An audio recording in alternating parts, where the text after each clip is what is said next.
Dirt roads to rock crawling, two-buck chuck to screaming eagle, moonshine to 50-year-old single malt.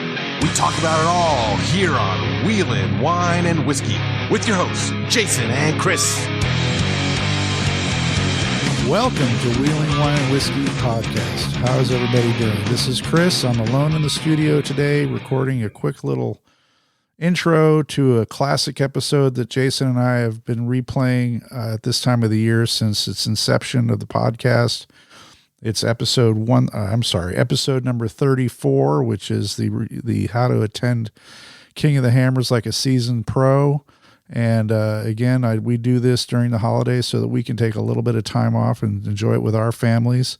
And this is an incredibly relevant episode because it gets everybody all keyed up and ready to go down to Johnson Valley for the epic it's not a week anymore. It's almost 2.5 weeks of racing down in the desert outside of Barstow down there, Johnson Valley. So our listeners are very familiar with King of the Hammers, and it's ramping up. I guess Hammertown's starting to be built shortly, and as we all know, it's a big process, a lot of volunteers, a lot of excitement, and the buildup is great. So not going to waste everybody's time with the intro, but just want to wish everybody a Merry Christmas and a Happy New Year from both Jason and I. And with no further ado, let's roll this episode. Thanks, and see you on the other side. Welcome to Wheeling Wine and Whiskey, episode 34. Happy New Year. Happy New Year. This is 2020. Jason here, Chris sitting across from me in the studio. Chris, Happy New Year. Happy New Year, Jason. How you doing? Holy crap, can you imagine? 34 episodes. Not only is it 34 episodes, it's the new year, new decade, and I mean, it's all good from here, man. Or all downhill. I don't know. Just kind of looking back, 33 episodes in 2019.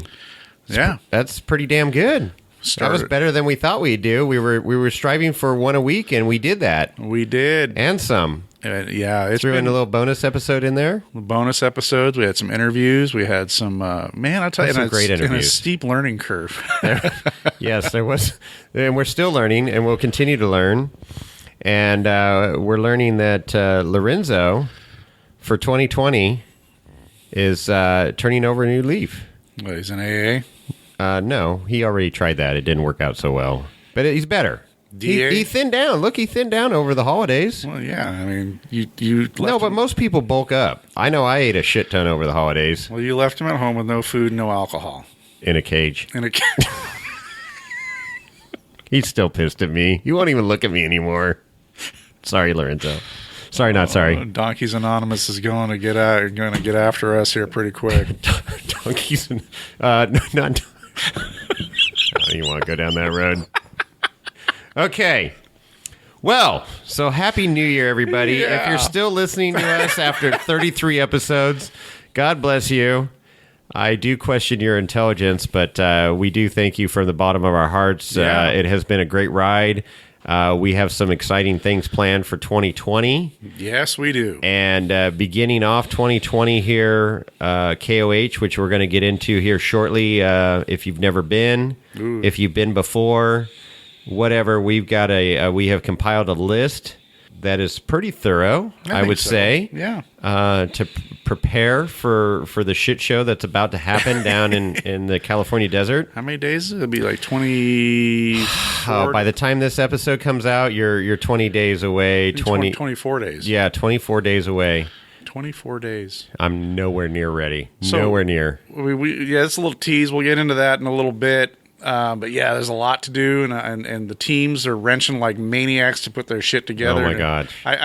I couldn't even imagine being a driver or a team owner right now, just trying to figure this shit out. No, it'd be man. No, just me getting my camper ready and the buggy and stuff, and getting enough donkey food here for Lorenzo. Absolutely, is taxing enough. Absolutely. So, but before we get into all that, how was your holiday? What were you up to? Well, thanks for asking. It was mighty fine. Mighty fine. It was a nice holiday. It was weird this year with both Christmas and New Year's falling on a Wednesday. So that really, I don't want to say screwed things up, but it was weird. It is, people are like, I worked Monday, Tuesday, and then I took Wednesday, Thursday, Friday off. Kind of made like the week had 2 Mondays. It did. It was weird, but made it work. I spent a lot of time with family up in Tahoe, which was awesome. Lots of snow up there right now. Okay. Skiing was great, and until everybody decided to go up after New Year's. It was ridiculously crowded. That's typical, man. But I've got my routine down. I get there early. I get a few runs in, and then when it starts getting busy in the lift lines, I was in a lift line for 18 minutes. I timed it. Holy crap, that's like Disneyland. 18 minutes on a 6-pack chair. What? High-speed 6-pack chair. Yeah. Wow. Shit ton of skiers. I don't know how that's even possible. It was it was crazy, and that's when we got off the chairlift, we went to the lodge and had a cocktail, and had another cocktail, and then had lunch, and waited for everybody to leave, and then from 2 to 4, we had the mountain to ourselves again. Yeah, but anyways, that's part of navigating the holiday deal up in Tahoe, and then driving home was a show yesterday, trying to get to the snail trail event, which we'll talk about here briefly too. But anyways, great time, and I will briefly. I'm gonna do a little tease. But when I was up in Truckee there, I met the master distiller at Old Trestle Distillery, which opened up in 2018, but they don't have a tasting room open to the public. Right. Appointment only. You can find them online, Old Trestle Distillery. And right now, they've only got 3 bottles available, and you can't even purchase. You got to go through a vendor or something. Really? But yeah, there's 2 different gins, and I am not a gin guy. Right. But I always go into any tasting, wine, whiskey, whatever you got. I will try it, except for Fireball or any cinnamon-esque. I have had it, and I don't have it no more. Any cinnamon-esque drink. But I liked both the gins. And, really? And yeah, so it's called Theory Gin and Theory 1, their first gin. Very light on the juniper. That's what turns me off. Yeah. I don't mind a little bit. I like to but a lot, the real floral juniper gins, no. Yeah. And it was a little on the sweet side, just a hint. Really? Really good. And I was like, wow. And then the next one, the Theory 2 gin, had, it was off color. I mean, it was had a little yellow tint to it. Just a hint. Oh. Very light. So it wasn't clear. It was not clear. And I go, whoa, wait a minute. What's going on here? He goes, taste it, and then I'll tell you. And so I tasted it, and I go, wow, that is good. Yeah. Interesting. And he's got Chinese 5-spice in there, all this stuff. Really? He finishes it with black tea. Yeah. So that gave it a little color. Yeah. Not only that, but flavor. And, I mean, this guy, his name's Jake. I'm going to butcher his last name. If I know it starts with an H. And we're going to do an interview. He agreed to do an interview with us. So you weren't able to purchase any of the spirits? I did not purchase anything. They are available in some of the, in 50/50 Brewing, the pub at Donner Lake. Okay. Jake and I hit it off. His last name is Hoshua. Oh, God. Hoshua. Jake Horseshoe. Sorry. Oh, God. Just butcher. I am so bad with names. Jake was badass. I spent 3 hours with him. Cool. I took 12 pages of notes. Really? He dropped so much knowledge on me. And so we'll get more into that detail in the next podcast. But, and the vodka. Sierra vodka they have, and that vodka was really good. You know that vodka I got from Dry Diggings? Mm-hmm. Yeah, the Diamond Springs vodka. Yeah. That's kind of got a little sweetness to it, sure. and flavorful, because most vodkas are pretty bland. Yeah. And that Dry Diggings vodka, the Diamond Springs, and then this Old Trestle Sierra vodka, both you could just pour over ice and drink and be totally happy. And I like doing that. I do too. So yeah, yes. Perfect. Iced vodka. Wheeling, sweet. Wine, and whiskey, and vodka. Sweet. Maybe we'll have to start another podcast. Vines, vodka, and vaping. No, that's going to become illegal here pretty quick. It's good. So, I don't do that. Yeah, right. Anyways, really cool. So look forward to an interview with Jake, master distiller at Old Trestle Distillery in Truckee, California. The guy is badass and dropped a shit ton of knowledge on me. Not to and be it was confused cool. with Jake from State Farm. That's exactly. Okay. He's cool too. He is cool. He is cool too. He wears khaki pants. He does. So, anyways, how was your Christmas, holiday, New Year's celebration in your family there, Chris? Compared to yours, it was pretty boring. I mean, I spent the Christmas Day with my family and, my immediate family. Well, that's good. It was great. We opened presents in the morning and had a nice meal. And I cooked we had a prime rib. Oh, yeah. Yeah, Christmas Day? Yeah, Christmas Day. Yeah, so did we. Gotta love a prime rib. We great smoked it prime in a rib. Traeger. Nice. Yeah. It was that was actually kind of a funny story. I don't want to jump in on your deal. No. Let me just finish up. So Christmas was good. It was nice to see my kids. Kevin or Craig, who doesn't live at home anymore, came for the day. And did he gift you any more Weller or anything? no Weller. Did you guys kill the Weller bottle? There might be a couple splashes in there still. Good. It's living, Good. but I might need to replenish that here pretty quick. Did anybody else get you old elk for Christmas? I have a lot of old elk in the house now. Lorenzo and I are still waiting for our Christmas gifts, aren't we, Lorenzo? Chris didn't get us shit. Well, Lorenzo, I don't think he likes us. He drank everything when I is brought that it what over happened? while you were gone. Oh, is that what happened? Didn't you see the shredded paper you? on the floor? I think he might have been sleeping in it as a nest too. I don't know.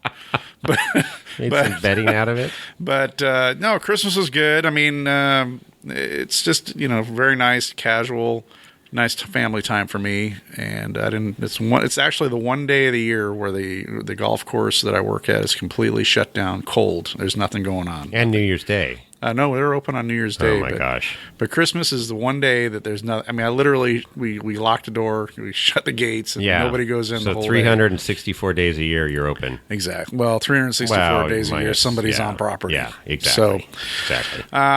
So that was a nice treat, and I did take a few days off afterwards. So Wednesday was Christmas Day, and then I took Thursday, Friday, Saturday off, and then went back to the grind on Sunday morning. And then worked a couple of days. And then New Year's, which, sad to say, Mr. Boring here, I was actually, I think I was asleep by 10. I was in my recliner in my living room, but I was asleep. Wow. Wow. It's just, there's just, you hear about all the shenanigans that go on at New Year's, and I've done it. Believe me, don't get me wrong. I've lived the life. I've gone out to nightclubs. I've done done the stupidity. You were somebody in your leisure suit. Los Gatos, and before I was married, and doing the stupid shit at Mountain Charlie's and having a great time. Good old Mountain Charlie's Oh not my there God. It's It's not? Nope. Oh boy.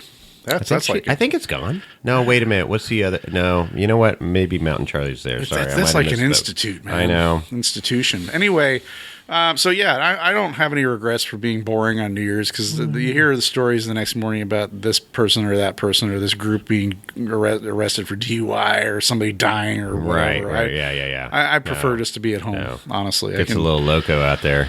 So yeah, low key, but it was good. So what was your New Year's? We had fireworks at Tahoe Donner. They had them at North Star, but we were at Tahoe Donner, and they put on a hell of a show. I was pleasantly surprised at their show. Really good. The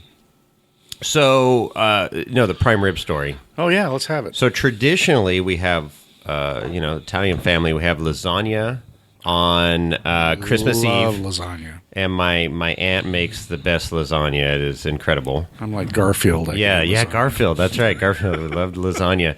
So, and then Christmas Day, we traditionally have Antipasto's Raviolis, the local Italian deli right down the street from us. Best raviolis ever. I agree. Yeah.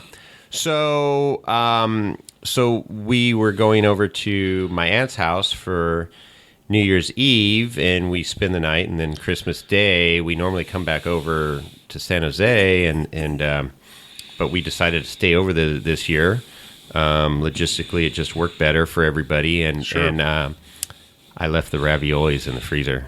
So logistically, that's what.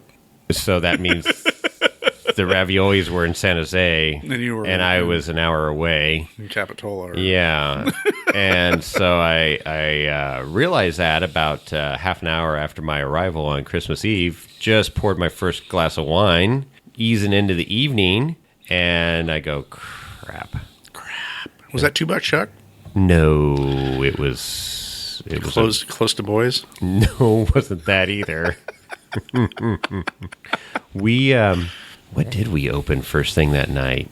It was oh my God, I drank so much wine over the last 2 weeks. I did. That's all right. It was ridiculously good. It's always good. Oh, it was a Vincent Arroyo Petite Syrah. I mean, starting out with a crazy big wine, because that's like end of the night wine, because that's just like right? Petite huge. Syrah, it's like It makes a cab look pow. like, yeah. Well, anyways, that's where we started, and it was damn good. Cool. But back to the Christmas dinner saga.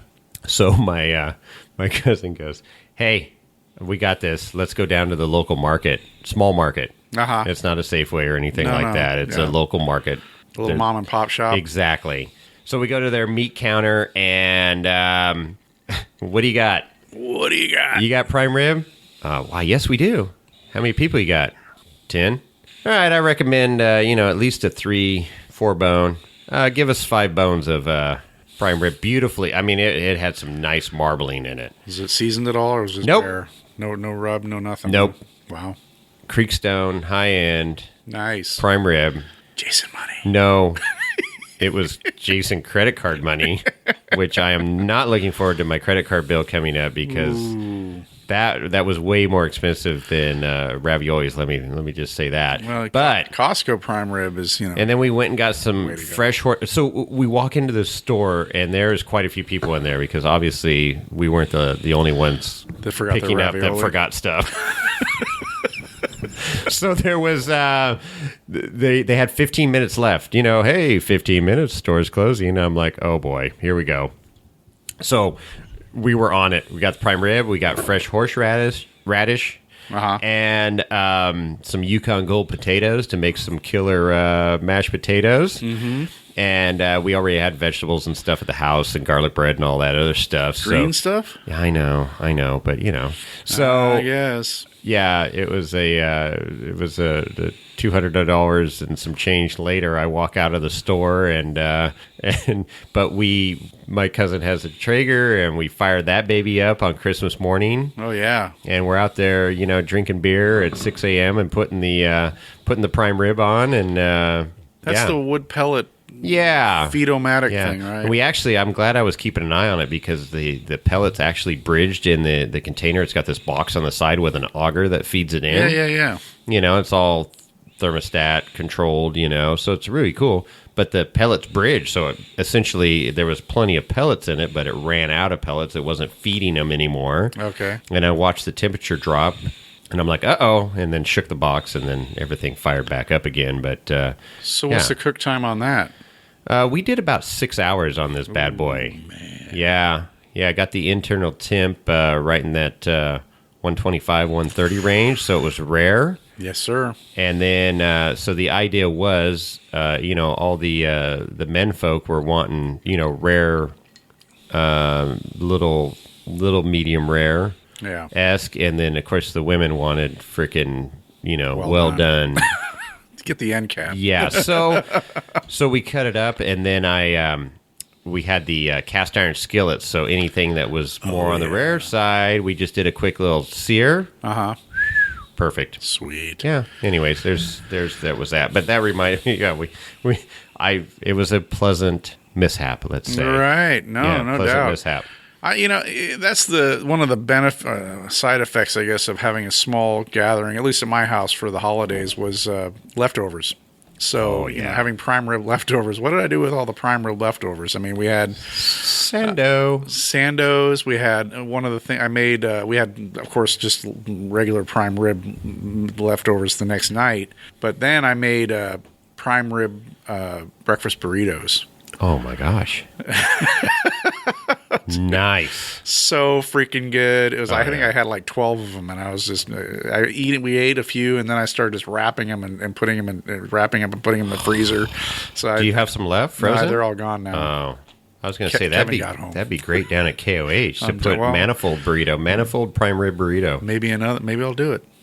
I think you should. I got at least 3 weeks of prep here. So. That would be awesome. Yeah, so that's one of my favorite things is leftovers. So perfect. Good holidays. Yeah, it was great. Here we are, 2020, new decade. Back to the grind. Yeah. Well, this isn't a grind. Doing the podcast is actually a lot of fun.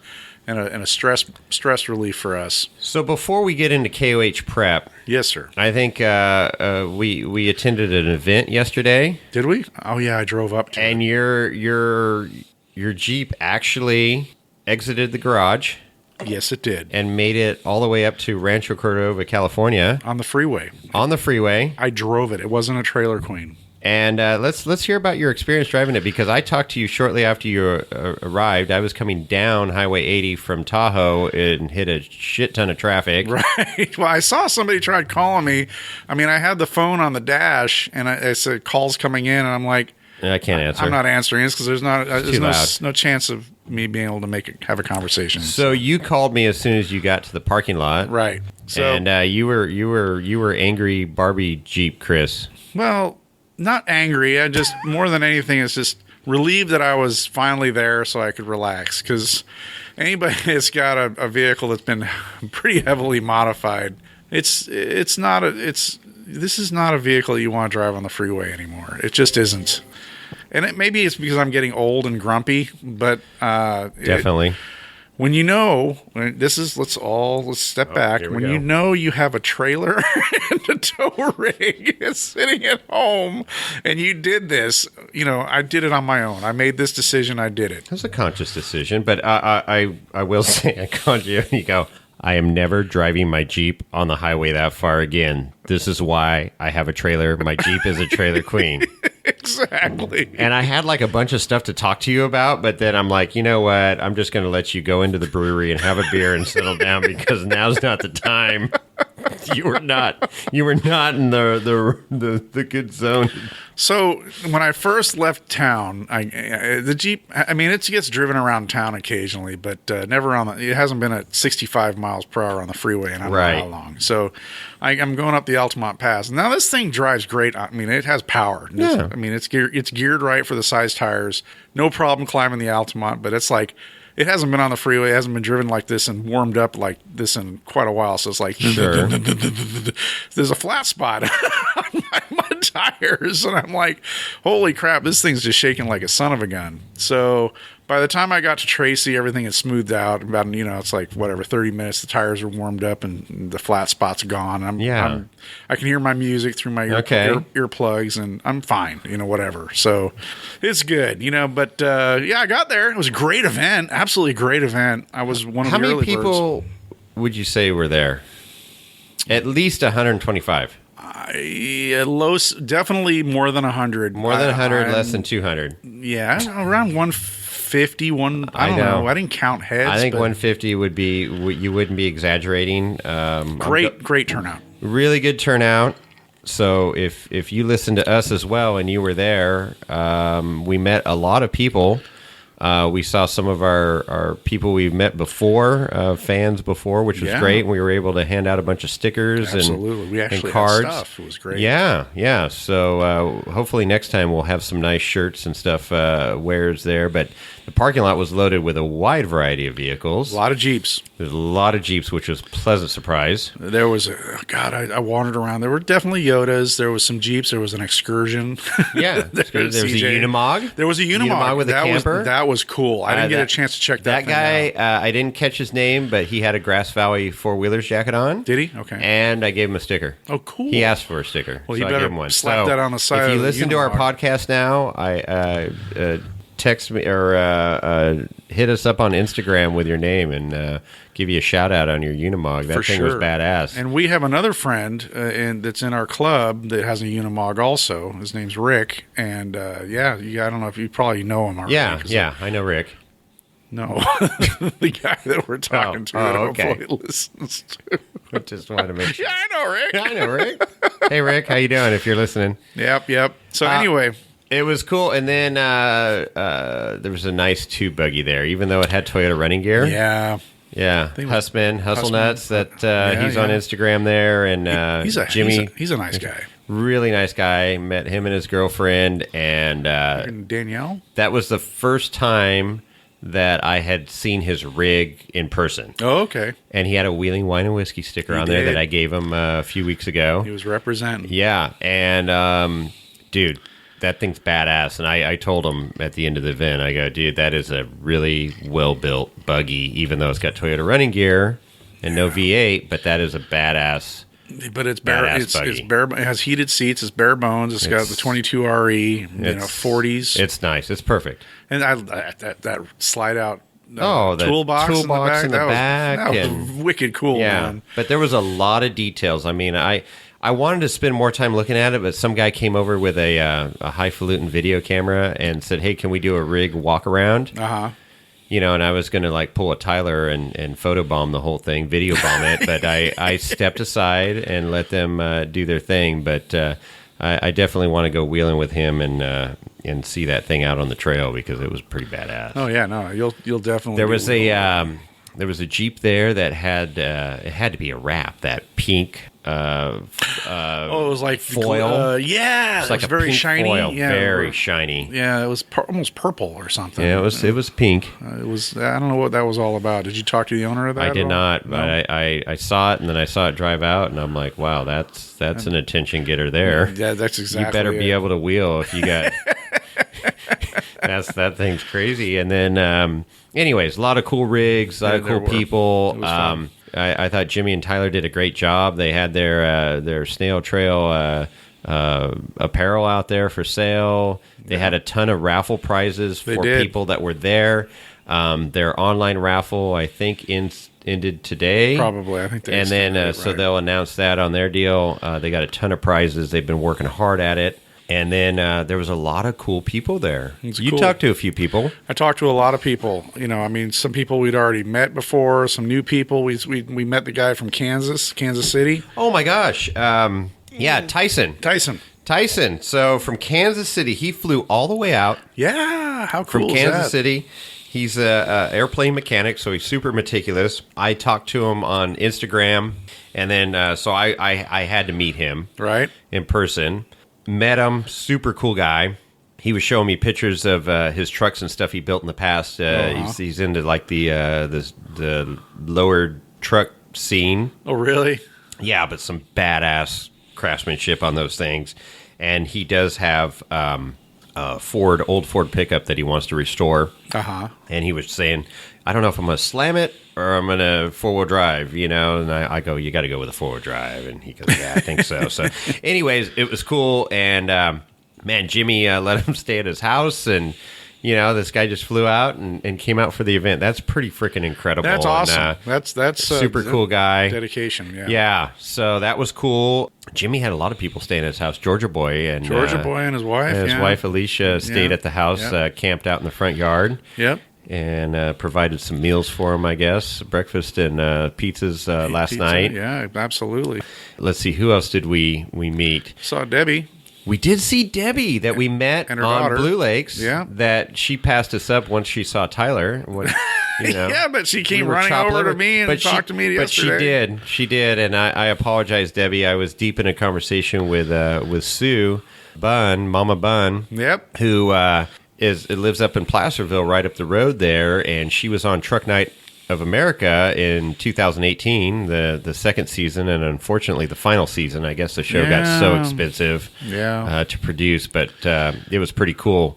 So I talked to her for a while, and we're going to get her on the show. She said she would be happy to be on the show. Want to talk to? They got a new adventure this year. I know they were. She was talking about that quite a bit. Yeah, so they're going to start up this. Well, they have started up this year.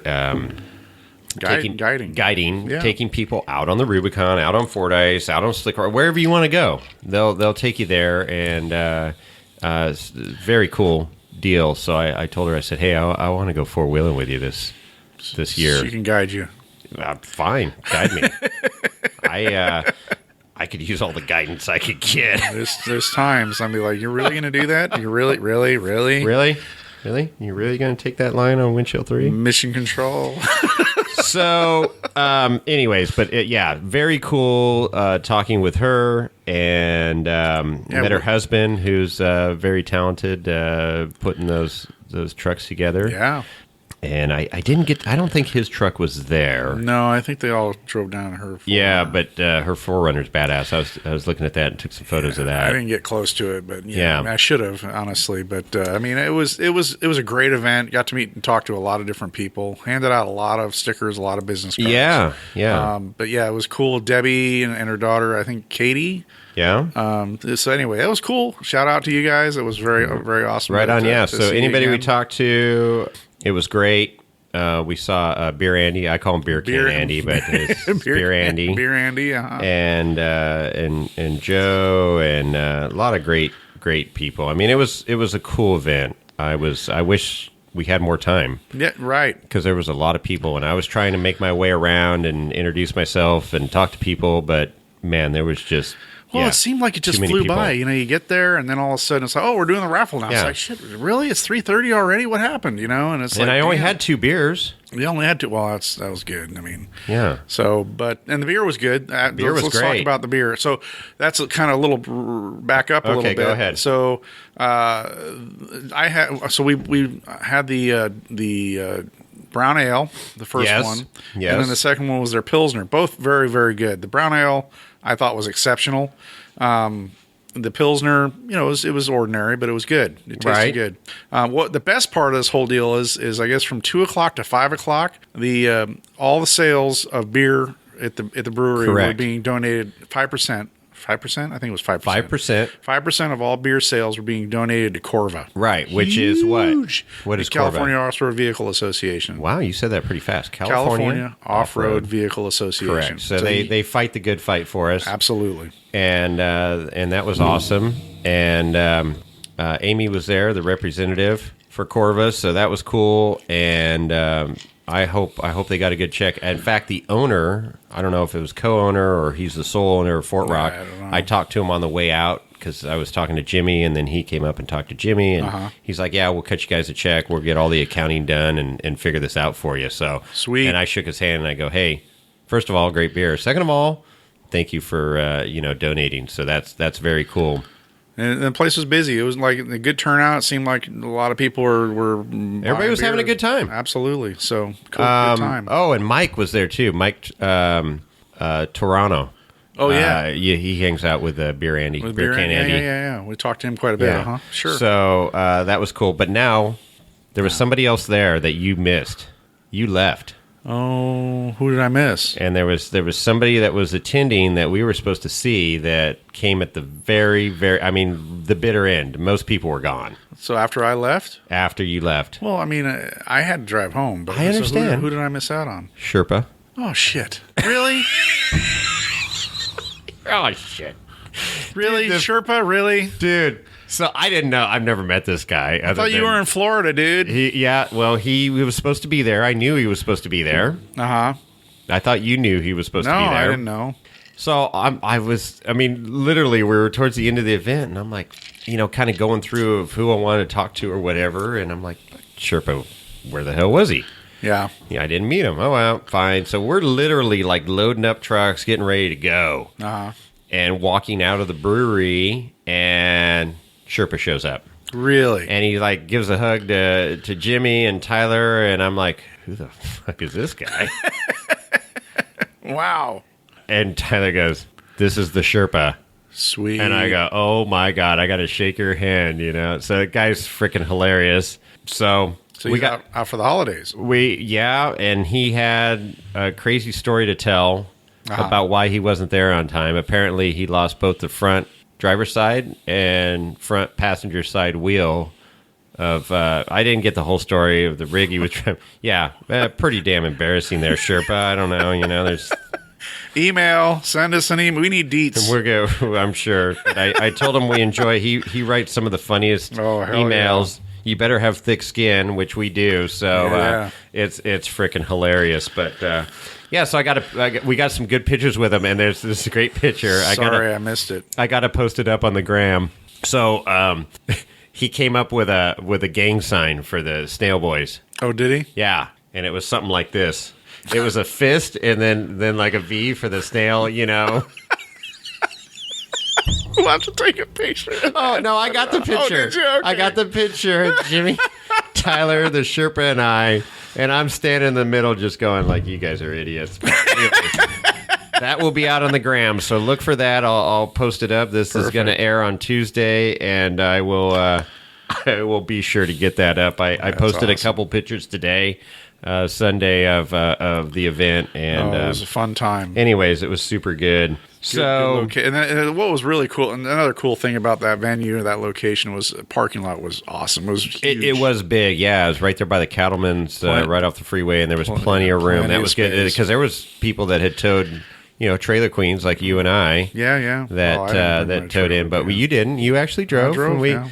People, I took a picture of your rig in the parking lot, to prove that you were there. I didn't even take a picture of my Really? rig. Yeah. Oh my gosh. So there was a lot of people that asked, and some people recognized your rig. Yeah. Yeah. Sweet. So that's cool. Sweet.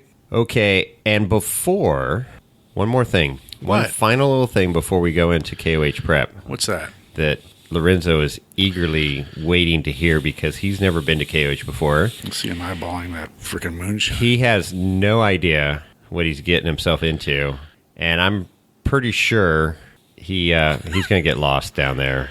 Well, and we need to put like a homing beacon on him. Somebody's going to saddle him up and turn him into a freaking pack mule. We'll plaster a Wheeling Wine and Whiskey tag. We need to get one of those implants, that they do on the dogs, animals. Yeah, so it's a RFID or whatever. If found, return to these coordinates. We should say if found, return to Snail Trail 4x4. There you go. You could go live with them. You can go live on Jimmy's ranch. That'd be awesome. So Lorenzo, get away from the moonshine. Yes, step it on back. We're watching you. Damn. Speaking of the Snail Boys, again, here we got them a little gift. Yes, we did, and we had a little snafu because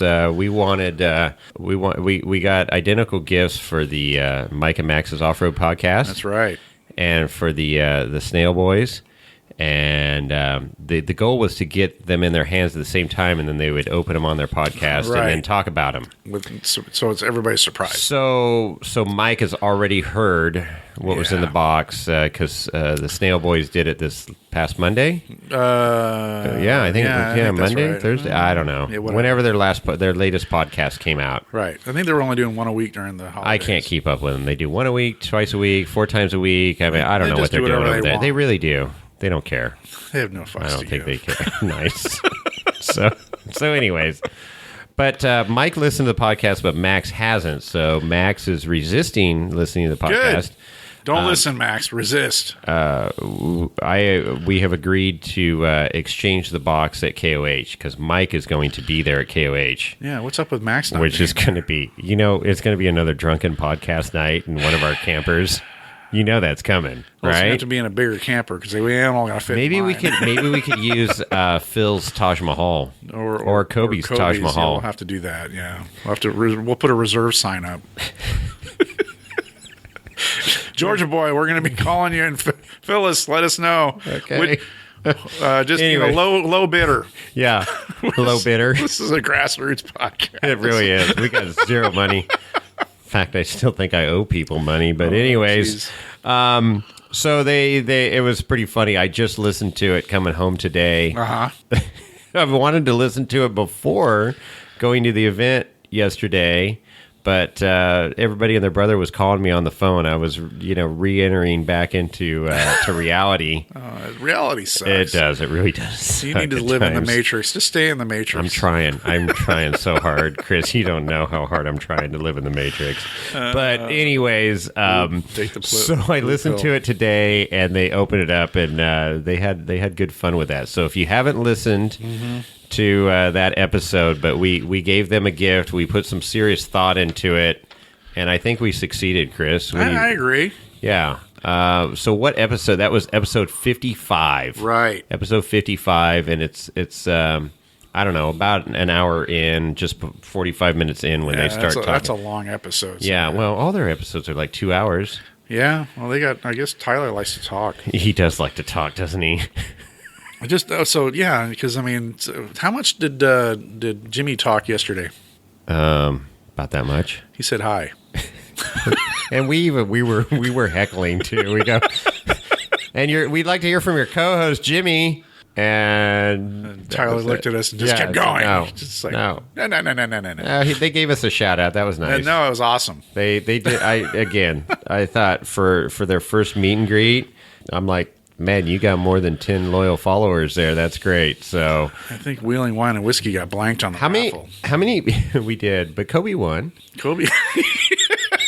He won some caliper. What were those? Those were brakes and for a Toyota? Pads, brake rotors and pads for a Toyota. But he can't exchange them for a Jeep, so that's cool. Can he? Yeah, Wow. no, he could. Okay. I heard him say that. But anyways, big news. I have my Morphlate. Oh my God, that's right. So have you used it yet? Not yet, no. I thought you were going to air down the parking lot and air up just to say that you used it. Yeah, it would have taken a while. So a little backstory on that. This is perfect segue. So I had just gotten off the phone with you. That you had got there and you were angry Barbie Jeep Chris. Yeah, keep moving your mic around and shit. Make as much noise as you can over there. Well, I'm sorry. Okay. We're going to have to upgrade This isn't your first podcast. This is episode 34. You should have this dialed in by now. We're still trying to figure it out. Yeah. Yeah, you're doing a great job. Cheers. There you go. That's fine. I don't mind that noise. A little bourbon ice ball rattling around. So I just got off the phone with you. Yeah. And it was a very short conversation because you were angry, and I'm like, okay, I'll let you ease. And you had made a comment that you were going to shank Kobe if he didn't bring. Yeah. Well, I won't go into the full detail. You were going to cut something off of him that dangles down. Yeah. And so I go, I immediately called Kobe, and Alicia answered the phone, his wife. And I go, hey, how's it going? She goes, hey, da, da. I go, please answer this question seriously, and please tell me that you brought Chris's Morphlate. She says, yeah, we have it.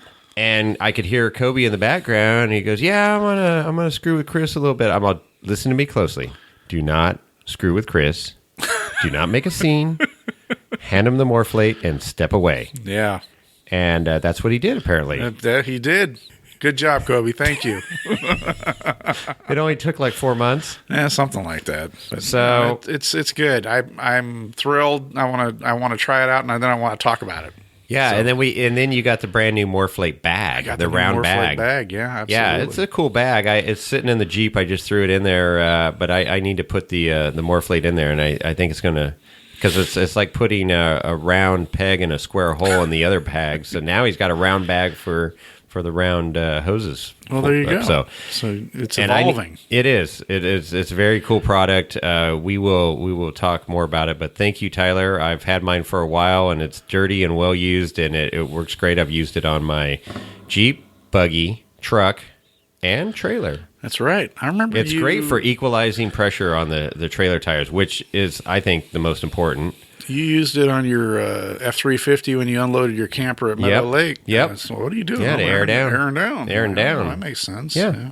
Air down. You said it was a much smoother drive going out. Hell yeah. So anyways, so now you got yours. So now you get to experience it. And once you get comfortable with it, then we will talk more about it. Because I actually have some data that I want to share about the Morphlate, but that's a future podcast. Well, now I need to, if I find time, now that we're getting ready for KOH, which we're going to segue into here shortly, I need to get my ARB dual mounted in the Jeep so I can take full advantage of that thing. I thought you had that mounted. Dude, I have. Oh, my God. Working on fabbing up the bracket, and that's as far as I got. So you're about as lazy as Lorenzo. Oh, yeah. Jesus. Okay. Whatever. Anyway. Bite me. All right. Without further ado, let's get on to our topic at hand. Yes, sir. We can't call it the campfire topic because some other podcast stole that. Yeah, they took it away. Main topic. What do Mike and Max call their main topic? Just the tip. Just the tip. Oh. No, that's for the lady. What? So there might be a copyright thing going on there. So, Uh-oh. I was listening to a podcast today, a different podcast, and they were talking about safe cracking. And there's a safe cracking, lock picking industry. Locksmiths. Yeah. And there's a guy that has a newsletter. It's called Just the Tip. Oh. So I don't know. I laughed. I was like, ah. Anyway, I know the when we went down to Fremont Street there in Las Vegas, and we went up to one of those outside bars, and they had the big tip jar, and it said "Just a tip." Right. And Mike was right there. That was hilarious. Oh, that was great. Anyways, all right, KOH. KOH. What does that stand for? King of the Hammers. Sweet. It stands for debauchery, drunkenness, crazy ass time is what that stands for. It is. If you haven't been, this will be a good tutorial for you. If you have been, I think we have some things that you may have not thought of. Most of this you probably have. Right. Especially if you've been there more than once. And of course, if you have anything to add, we'd love to hear from you. And you could, he's still playing with his mic down. He has no clue what's going on. Sorry. I am in search of a new co-host for Wheeling Wine and Whiskey. So if anybody wants to apply, you can apply at Jason at Wheeling Wine and Whiskey. All right. So let's get into this. You are dry camping at KOH. What's that mean? That means no water, no services, no hookups. No nothing. No cable TV. And if you think, and you can bring a tent, but you better have some friends with RVs that you can stick your tent in between to keep it from blowing across the desert. Because what did they say, Chris?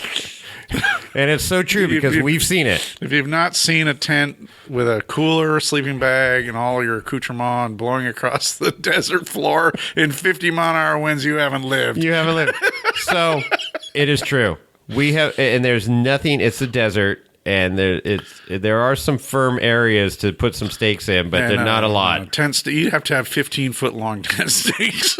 There's no trees to tie off to. No. There's some sagebrush and stuff, but it is tents are not advised unless you got friends with RVs that can box you in your tent. You circle the wagons. And even then, the tent will be hitting your face with the heavy winds at night unless you got a crazy good tent. I love the story. We have a friend, Dave, who's he's going to be one of the co-dogs in one of the 4,800 cars. And he's racing his UTV. But I had no experience with Johnson Valley or King of the Hammers before, but he was telling a story at one of the meetings, and he's like, "Yeah, I woke up in the middle of the night, and my tent was like crushed against my face. Oh yeah, from the winds." That would suck. So RV, find a friend with an RV, rent an RV. Yeah, RV is the way to go for sure. And there's a million of them out there. Oh yeah, toy haulers. Toy boxes, fifth wheels, whatever. Even an enclosed trailer with a little buddy heater would be all right. An enclosed cargo trailer. It's just something because tents, no bueno. Yeah. So water, bring lots of water. There are water, or is. I've seen a couple water trucks running around out there, and you can probably buy a bottle $50. Of water. Well, you can buy that, but it's $50 whether they fill up 5 gallons or 50 gallons, right. or 100 gallons. It's $50. I mean, I remember I was there 2 years ago. The guys showed up and we just like lined up our cans. And we just filled them all up. So, and you can bribe them with. They typically don't take adult beverages, but they do love Gatorade and soda and stuff while they're on the job. So. That's a little pro tip for you. Mm-hmm. And then there's the RV dump service as well, because if you're out there for 7, 8, 9 days and you got a bunch of people in your RV, your tanks are going to fill up. Yep.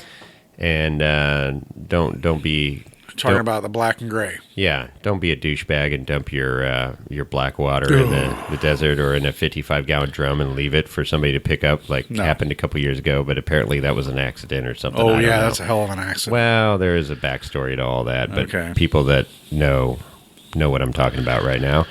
Fuel. So you're about... 25 miles. Roughly 20, 25 miles. You're a little closer to fuel, though. You are. It's 25 miles to like a big store, like is there a Walmart there or something? I don't know. I mean, there's grocery stores, but here's the deal. You're out in the middle of the desert, and there's at the heyday, the top part of this event, there's going to be 80,000 people out there. So the access road, Wednesday on Boone Road is going to be packed, and so it's like, oh shit, we just ran out of whatever. It's like let's run to town. It's like it's a trek. It's 6 miles to the road. Yeah, it's a trek, which is going to be packed with people. Is it 6? Five, pretty far. 6 miles, whatever it is. And then you've got 20 miles to town, and then you might get to the town, and it's going to be a shitload of people that are just like you that forgot your whatever, your spice or your ice or your whatever. Yeah. They sell ice on the they do. Hammer Town. The point I'm making is if you forget something and you need to run to town, it's going to be an inconvenience. Come prepared. It's going to take you several hours to run back. It's not going to be fun. So water, fuel, firewood. Firewood's a premium out there. There are vendors, but you're gonna pay dearly. Yeah, it's like $5 for all that you can carry off in your own arms, or $200 a truckload. So, and then there's a guy several people driving around with like dump trailers full, and you can wheel and deal with them. We did that 2 years ago. We did. We got some good wood one year, and we got some really shitty smoky wood one year. Yeah, it's kind of a crapshoot is what we're saying. It is a crapshoot, and technically you're supposed to buy it where you burn it in California, but you're down in the desert. I don't know, whatever. Well, there is no firewood in the desert. Just no, you're not cutting down any dead tree limbs. There are no dead anything. Trees. There's nothing there, and it gets pretty damn cold. It can. I mean, What were your lows last year? Well, it snowed. So below freezing. The day of Everyman Challenge that morning we woke up, it was freaking freezing. And I'm used to the cold. I don't mind the cold. I have the gear for cold weather. And man, I bundled up. I had a Carhartt one-piece freaking suit on. And that was saving grace, because if I didn't have that, everybody, it was bitter cold. But, and a heated seat in the buggy was great. So this is for the RV people, which will be a majority of you. When it gets to be this cold, and it will be cold. I mean, when I was there 2 years ago in 2018, preface this, I was unable to attend in 2019. I had work obligations, so everything I'm talking about was 2 years ago. Yeah. I am going in 2020, but every morning we woke up, it was like 26, 28, 30 degrees, whatever it was. It was cold. Mm-hmm. So the RV people, now our rigs, have water tanks, have plumbing. We have onboard heating systems. Heater, and a lot of these rigs are 4-season rated, so they've got forced air heat goes into the tank area. Yeah. To keep that stuff from freezing. And now I believe you were mentioning somebody froze and had issues. Last year, a guy had water leaking out of his rig, his cab over camper, because it froze and ruptured a line. In your group? Yep. Well, he was camped right next to us. Somebody, he was like a friend of a friend of a friend of a friend of a friend that camped next to us. Uh-huh. And I felt bad for him, man. It was a bad deal. Once in getting into those, I had a plumbing issue a few years ago on my previous camper. Remember the Northern Light when I pulled into Meadow Lake that year? Mm-hmm. And that was a bad enough deal that I was like ready to say, "Fuck it, I got to go home tomorrow because I got no way." But we are all able to rally together and figure it out and stop it and make it so it was good. You were angry, Chris. I was angry. Well, it's just. Shit happens, but I mean, what's nice about the new camper is if you get into the cubby holes and stuff like this one, that what ended up happening on my old one was the outside shower. Something broke on the valve system for that, and there was no way to isolate that. Right. My new camper, there's valves inside the bathroom where I can go in under the sink and I can close those valves and isolate that area. If you have a new camper, you don't have an old 16-year-old camper like mine. Yeah, no.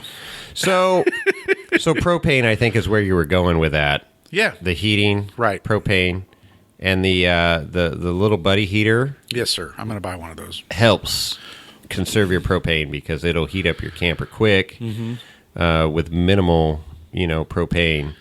It's the longest process. So there's two parts to this: is the propane and your battery. And then your battery life, right? So if you've got a weak battery system, no solar panel, one battery running all your incandescent lights in your RV, you're going to be hating life, especially if there's no sun. But Right. if the sun's out and you got a solar panel and a couple batteries and some LED lights in your RV, Yes, sir.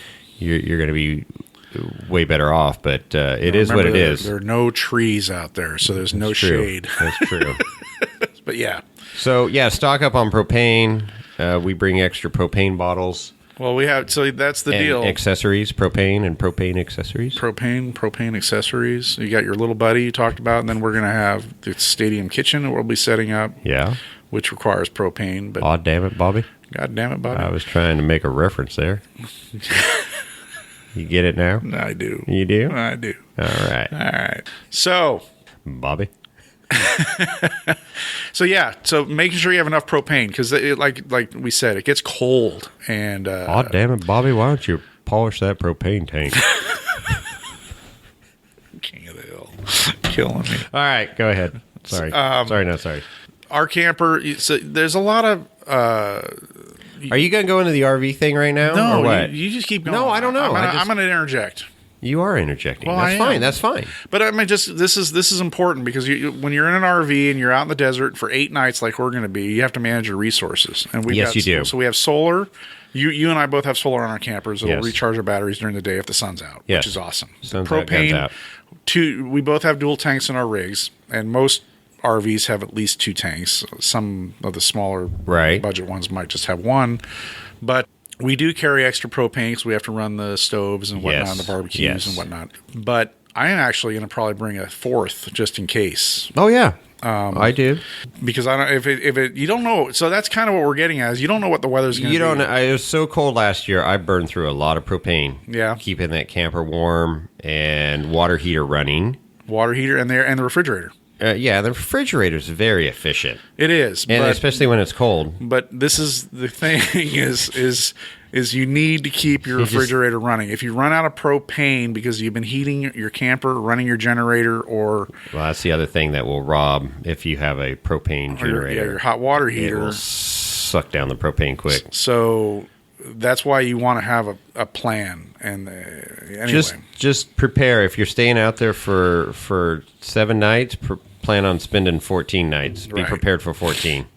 Just over prepare. I can't stress that enough. Right. Because it could be super hot. It could be super cold. It could be perfect. You just don't know. It's a crapshoot. It's like a box of Exactly. chocolates. it's like Just don't know what you're going to get.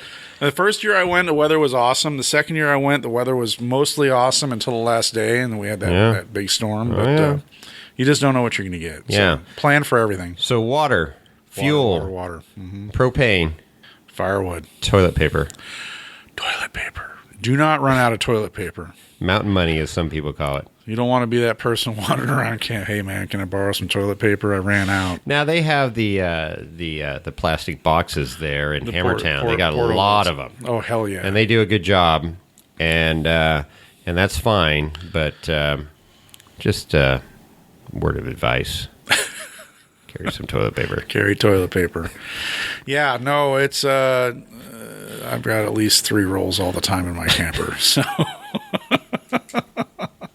So that's a good question. So if you're doing the RV thing, do you need to do the specific RV toilet paper, or do you just use any toilet paper That's a question for me or Lorenzo. for you? Oh, okay. Because I just use It regular depends on your system, plumbing system that you have. Mine, I can use regular toilet paper, no problem. Life's too short to use cheap ass sandpaper, toilet paper. single ply. Single ply, do not apply. Look at you.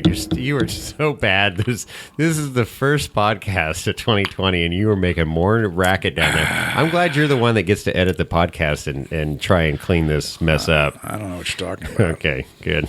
Anyway, So it depends on your plumbing system for the short answer of your deal. Like mine, I have 0 problems. It's straight down to the tank, straight out. I don't have any clogs at all. But there's some intricate plumbing on some of these RVs now that have a lot of bends. pins and turns. Yeah, that can clog easily. So anyways, I don't know. Well, it's interesting because you look at the owner's are. manual and they say, "Oh, no, you need to use the specific RVTP," and I'm like, I'm not spending extra money for that, so I don't do it anyway. Okay, well there you go. So yeah, don't run out of toilet paper. Yeah. Chris has an infatuation with toilet paper. Well, apparently. I'm going to talk about that. Are you an a little bit aficionado? TP aficionado? later. Not so much. What else do we need? I just spilled a little bit of my bourbon there. Geez, That's what are we just a drinking? We're crime drinking down here. Bullet bourbon. Bullet bourbon. Nice. We'll talk about that a little later. So, what else? I think we got a long list You here. said. You said. Did you say ice? Did you say firewood? We said did you fire. Well, we say? already talked about firewood. Yeah. Ice. We need ice. You need to remember ice. So there are ice vendors in town. So that's readily available. Right. To keep your bourbon cold. Or whatever drink you have. Margaritas if you're into and you know what? margaritas. This thing has grown so much over the years that, I mean, realistically, you could come to the desert, Yeah. sleep in your car, and as long as you got enough money, you could eat in Hammertown. That's right. There are food vendors and ice cream vendors. And ice cream and coffee. The coffee vendor was really popular last year. It was yeah, so cold. I'm sure he was. And they had good coffee, actually. Yeah. So there is, you could go there with just, as long as you got enough money, you could go there minimal, car. Is there a bar? No. Well, I had to think because I don't remember seeing it. there's several opportunities to get, if you're a nice person, Yeah. getting a beer in Hammertown is not a problem. There's a lot of Friendly people, vendors. backpacks and wagons and stuff running around, And then, of course, Wheeling Wine and Whiskey that's Campground. right. If you happen to find our camp, you're not going to go thirsty. But, No. anyways, but food, our group is growing. I mean, a lot of my phone calls yesterday were people inquiring about our group and what we're doing for food and stuff. So what we're going to do that makes it super simple. Right. Oh, this is And a we've good got so many people, and we did it last year and it worked out great. So couple people pair up. Right. And pick what they're going to cook that night for dinner. Mm-hmm. They shop for that food for our group, which is going to be like 20 some odd people. Is it 20? Yeah. Wow. And then they cook it. And of course, there's a lot of us that jump in and will help prepare, help clean up and all that stuff. And then that's their night. You basically are in charge of one night Right. of meals. And then we share our breakfast. A bunch of people bring bacon and linguiça and hash browns Sausage. and eggs and Huevos. chorizo. We got some really good chorizo that shows up. Hash browns. Thank you, Dave. And so we don't go hungry. No. But we divide all that up and then divide up the cost at the end of the event. So, it ends up costing us like, $22 a day for a damn good breakfast and an excellent dinner. No, we don't. So, and snacks are essential. I love to have a backpack. Some people call it a go bag, whatever you want to call it, with your essentials in it. Some snacks, beef jerky, granola bars, whatever Water. your thing is. Water. You got juice boxes in yours, I think. You put some juice boxes in there. Some dinosaurs on them. What do they call those other ones? The Go-Gurts? The little yogurt in a... My juice boxes actually are wine. Oh, yeah, yours are the wine box, the black box. So having that and having your sunscreen in there, your oh my God, if you Sunglasses. here's another essential right here. What's that? Pro tip, lip balm, chapstick. Clapstick. Well, you call it clapstick. I don't know why. Don't want to know why. But chapstick is essential in the desert. Yeah. Well, you gotta regardless of whether it's hot or cold, windy or not, your lips are going to get chapped in the desert. Yeah. In the mountains, too. I mean, I have a bunch of that in the camper, so yeah. So chapstick is huge. A pair of gloves. Like mechanics gloves are great. I love those. I have a couple pairs of those in the buggy and one in my backpack. Just to, if it does get that cold, having just some gloves are great. Hat. You gotta have a hat, Got to have some sort of hat. especially when your hair's starting to thin and you're gonna burn the top of your head, like me. Whoopsie. And then like a lightweight rain jacket or poncho or something, because a storm can roll in and it can. It happened last year. I was driving the buggy and we got to the base of Chocolate Thunder. and then it started to thunder and rain. Oh, jeez.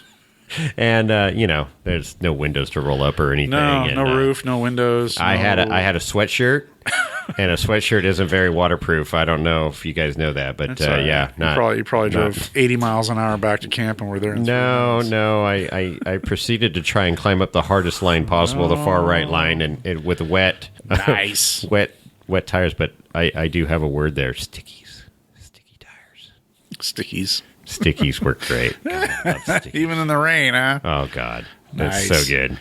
Nice. So good. So, yeah, goggles. Oh, goggles. That is excellent. I have a pair of those in the buggy because I don't have a windshield. But even if you do have a windshield, goggles are priceless in the desert. Well, especially if there's a windstorm kicks up. Exactly. That's exactly where I was going with that. Sand Because is it's brutal. you're just out there in the middle of the desert, and that sand does blow. Don't take anything in the desert that you don't want to get sand in. No, right. Okay, because I've been out there and you've seen it. Those of you that follow the Instagram pages and stuff, especially like Cody Wagner, that has this laser town down there, and and people that have gone down for Thanksgiving trips where the wind's blowing, they're trying to set up a tent. Don't do tents are no bueno. No, it's not happening. So goggles, and along with the goggles, and I have like 6 of these in the buggy, is those socks that wrap around your neck, and then you can pull them up over your face. And if you forget to bring them, they have a ton of them there. People are giving them away. Go to the Nitto. ESAB booth has them. Yeah, and Nitto gives them away. There's a lot of vendors, and that's a great thing. So I've collected those over the years, and I have brand new ones in the buggy. So whoever my passenger is, they're freaking out. They're like, "Oh, I'm not prepared." I'm like, "Well, reach into the little compartment there on the right, and you'll find everything you need. It'll be all set up." Yeah, I take care of my people. There's an shit bar there too, by the way. There is an shit handle. I'm going to put some pins in there. There's a little thing of Vagisil in there for you, too. Well, and the Vagisil button's on the dash, if you need that. So, again, you need to be self-sufficient. You need to be prepared. That kind of covers the footwear. We didn't really talk about that. Well, no, I got a whole bunch more. Are you wrapping this thing up, or what are you wrapping up here? I'm not wrapping anything up. No, it kind of sounded like Larissa was giving me the wrap-up sign. I'm like, so we're we not did even the close. goggles, sunglasses, footwear, change of socks. Okay, so go ahead and talk about footwear and change of socks, because that's a big thing for you. So you have sensitive feet, don't you? Well, I take care of my feet. So having a good pair of shoes, walking shoes, because when you get if you're a spectator, which most of us are going to be, all of us are going to be, you're going to want to have nice shoes because you're going to be walking up and down the hills for your Chocolate Thunder. If you're going to be over at back door, there's a lot of rocks. You're walking on rocks, so you want good, strong, maybe even high top, good type ankle boots. Support. Maybe hiking boots with a high top, not a low top.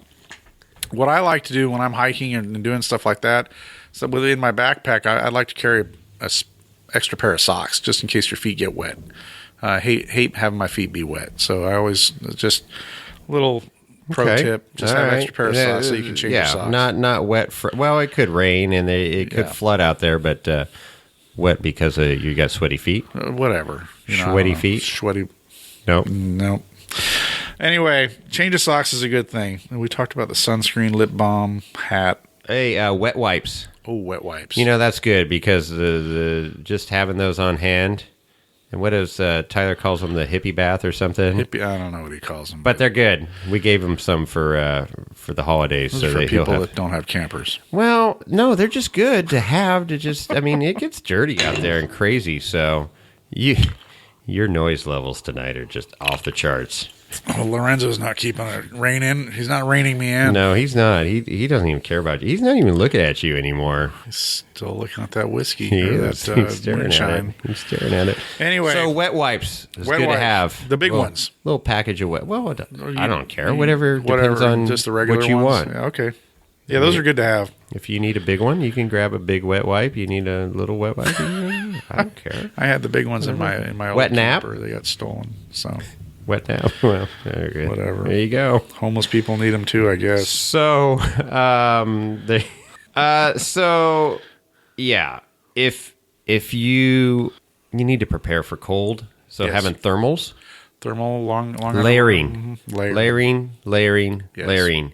And if you are coming from a warm climate, like Mike from Arizona, that wears shorts 362 days a year, or 300 and, I don't know. He's definitely it's a 90, lot. It's a cool day there is like 90 degrees, right? I think so. Yeah. I don't think it ever gets colder than that in Arizona. But anyways, I just know it's hot. And you get out and you're like, oh, I'm going to the desert. And you associate desert with heat. Yeah, no. And it can get hot, but it can get damn cold. So prepare. If you are a cold-blooded individual, which I know a few. Mm-hmm.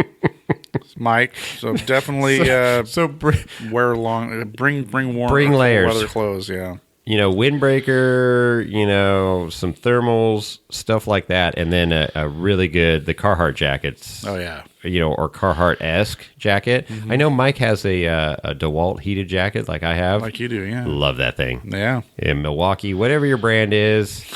I don't care. Bring your heated jacket. Bring your heated jacket because that is awesome. Perfect.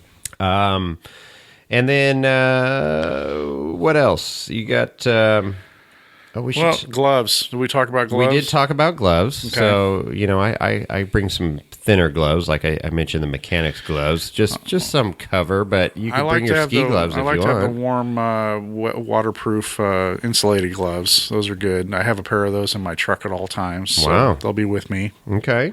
How's cell service out there, Chris? Well, that's a good question, and it's generally pretty good actually near Hammertown. If you have Verizon, at least I'm not sure about AT&T, but Verizon seemed to have been pretty good. Was good last year or 2 years ago. And 2 years ago, I had no issues making phone calls or uploading things to the internet. But they also do hotspots or Wi-Fi thing going on. I'm not sure if they still do that. You have to pay for that, I believe. No, dude. Like there was the first year I went, there was like these towers that had 12-volt batteries. There was like and that was for the Wi-Fi that you have to pay for camp, like we did last year. Oh, I don't know. Yeah. Anyway. Mm-hmm.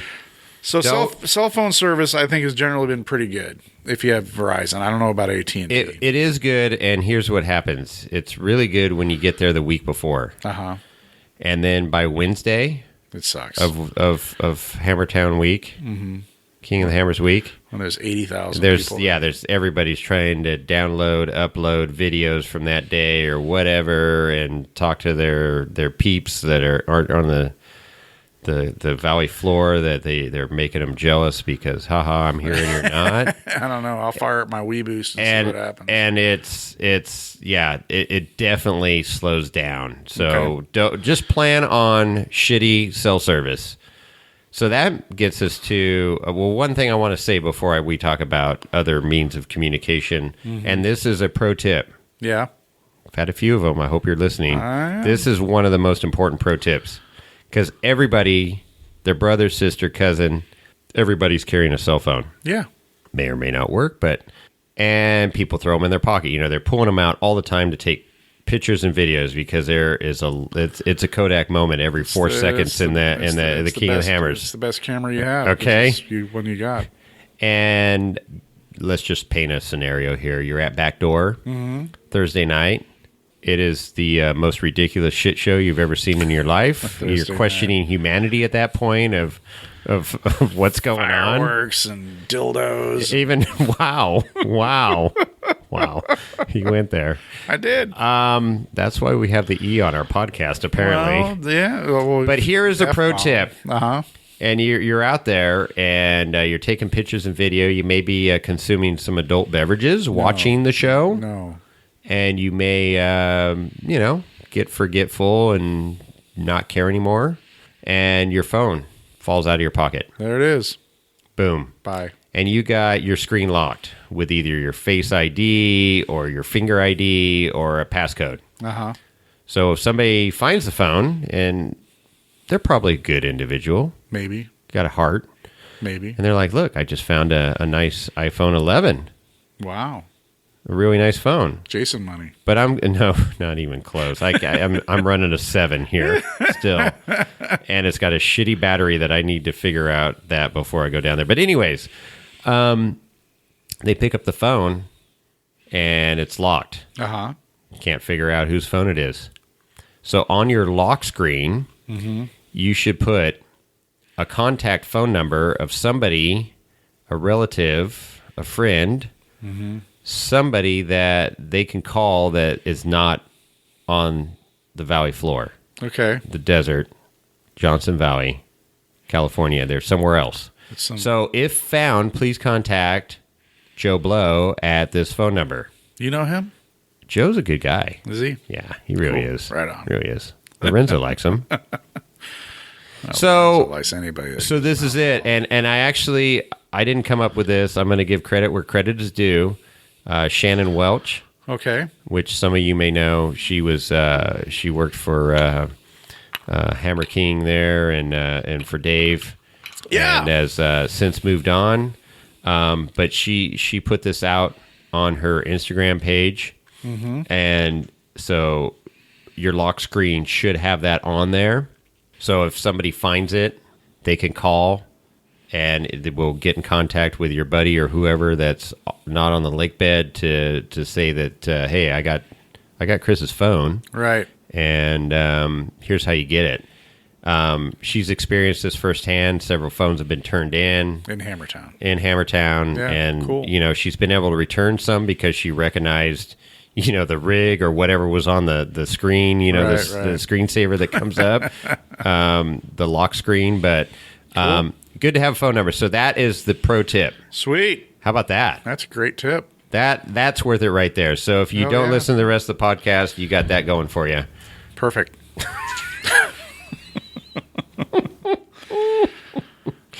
All right. What else you got, Chris? You got anything else? What about Night Run? Night Run. Let's talk about running around out in the desert at night, because it happens. Yeah, it does. And you need lights. And it's crazy. Make sure you have lights. And it's lights before lockers, right? Well, in some cases, it might be. It's a full-on shit show. You got buggies, you got Jeeps, you got side-by-sides. Describe your first night in Hammertown. What you thought, your experience the first night in Hammertown. I said, these people are all crazy. Nobody sleeps. You don't sleep there. You're not going to King of the Hammers to sleep. No. I mean, quiet time is between like 2:30 a.m. It starts getting quiet, and then 5 a.m. Yeah, so 5. That's roughly between the hours of 3 and 5 are pretty quiet in Hammertown. I mean, just the desert in general, because the late night partiers are passed out. Yep. They're done. And then the early risers, they're up. Get up and got to warm up their rigs. And you hear these like V8s racing across the desert at 5 a.m. Yeah, so no dust. You got to start the dust. And you're going to, music, fireworks, people on motorcycles bombs. racing through your campsite in the middle of the night. Yeah. Secure your campsite. That's a good one. So we like to circle the wagons. Yep. So we have, 1 or 2 entries into our camp and exits. Right. Because, people go flying around that desert. And if you have like a gap in between campers or something, they're going to use it. They think it's a fucking road. But back to the Night Run deal. Yeah. Have a good flashlight, couple flashlights with you. Because walking around out there at night, if you're out of your vehicle, I know, everybody's got crazy light bars and stuff, and there's plenty of light there. Oh, yeah. But, you have to get out of your vehicle, or you're going to watch Backdoor or Chocolate Thunder at night, which is very, very popular and highly entertaining. Oh, yeah. And bring that. A headlamp works great. Sure. Yeah, it keeps your hands free. To hold your beverage. Your phone. And your phone. Or your camera. Oh, there you go. Look at you. Sweet. Your ham radio. Ham radio. Ham and camera. Yeah. And I need 3 hands. You need... That's what your fanny pack's for. Oh, shit. I don't have enough hands. Oh, boy. Batteries. Bring batteries. Batteries to that's another thing I keep in my backpack. If the flashlight goes dead, I got backup batteries. Take an inventory of everything that uses batteries, whether it's AAA, AA, DC, 9-volt, whatever. I mean, us people that own campers, we've got 9-volt batteries for our smoke detectors. We have, like, our AA batteries are in our door lock. Wow. And then you got AAA batteries in our headlights, and God only knows what else. I mean, I carry... AA and AAA seem to be the most common. I carry a full freaking supply of spare batteries. Oh, there you go. Yeah. Night run. Night run. So you got to be prepared when Yep. you're sitting around the campfire and somebody just inevitably says, night run. Night run. Yep. And everybody throws it, gets in their raisin, and takes off. And but remember, it's night, so it's going to be cold, colder. So be dressed that's when that appropriately. seat heater goes on. Right. Yeah, I think there's only one in your buggy right now. This is the driver's side. Yeah, exactly. You can come over one night and put the one in the passenger side if you want. I might. So we mentioned camera. Yeah, so talk about cameras. So we talked about Christmas earlier, and one of the things I got for Christmas was a brand new digital SLR camera and lenses and stuff for almost specifically because of this podcast and Instagram and stuff like that. I wanted to be able to take Nice. high quality. Did we fire our photographer, Andy? No, this is in a supplement to him. Okay. In case he's because he took unconscious. some nice photos. He likes to hang out with Lorenzo sometimes, so who knows? Yeah, well, they're both Of that they both drink tequila. exactly. So anyway, having a nice camera. Obviously, the desert could be a little harsh on equipment like that. So yeah. between the moisture, temperature changes, condensation, sand, grit, dirt, mud, it's harsh. So you need. I mean, it's up to you if you want to bring your fancy Beer. cameras out there. Beer. I am going to bring my camera because we're going to be out there as representing Wheeling Wine and Whiskey. Wheeling wine and whiskey. I want to take high quality pictures that we, both for personal and the podcast use. So it's up to you whether you're bringing your little point and shoot or using your phone, or if you want to bring your fancy DSLR. How about a Polaroid? Lens. A Polaroid, yeah, there you go. Shake it like a Polaroid picture. I haven't seen one of those they still in make 'em. years. Wow, They make them for kids. wow. You got your little 110 Instamatic too, or what? Yeah. Good stuff. With the little globe Yeah. Oh, flash bulb. Oh, God, you are really dating yourself right now. Yeah, well, there you go. Jimmy and Tyler have no idea what you're talking about right now. Woo, they're just their heads exploded. What the? The flash cube, it had like 4 sides, right? Flash, yeah, exactly. And So it turned. so it would flash, and then it would rotate Right. to the next. Yeah, and To you the had ne- 4 flashes available. Exactly. Yeah. Yeah. Wow, That's going back a few days. That's a few years, great. a few decades. I wonder if CJ, but he's a kind of a camera aficionado. He might know about those. Rusty lid off-road. You can pop in there. Yeah, rusty right. lid. Yeah. He gave us a little gift yesterday. Did he? Oh, It was brown liquor, yes, sir. and it might be cinnamon-esque shine there. The apple pie. I think it's apple pie. Yeah, Frickin' delicious. He had persimmon or something like that yesterday. Did you? Might have. Yeah, I heard they made that in Mexico. Yeah. So Brought it back.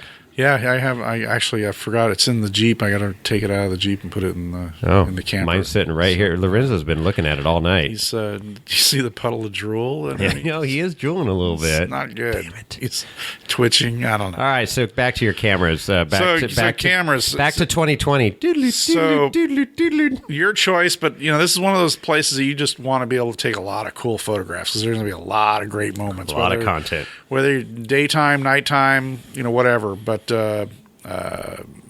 we could have a whole podcast on photographic How about equipment. GoPros? GoPros are cool. I have 2 now, and I'm going to be running those probably when we're hopefully in Art's Ultra 4 car. How about a drone?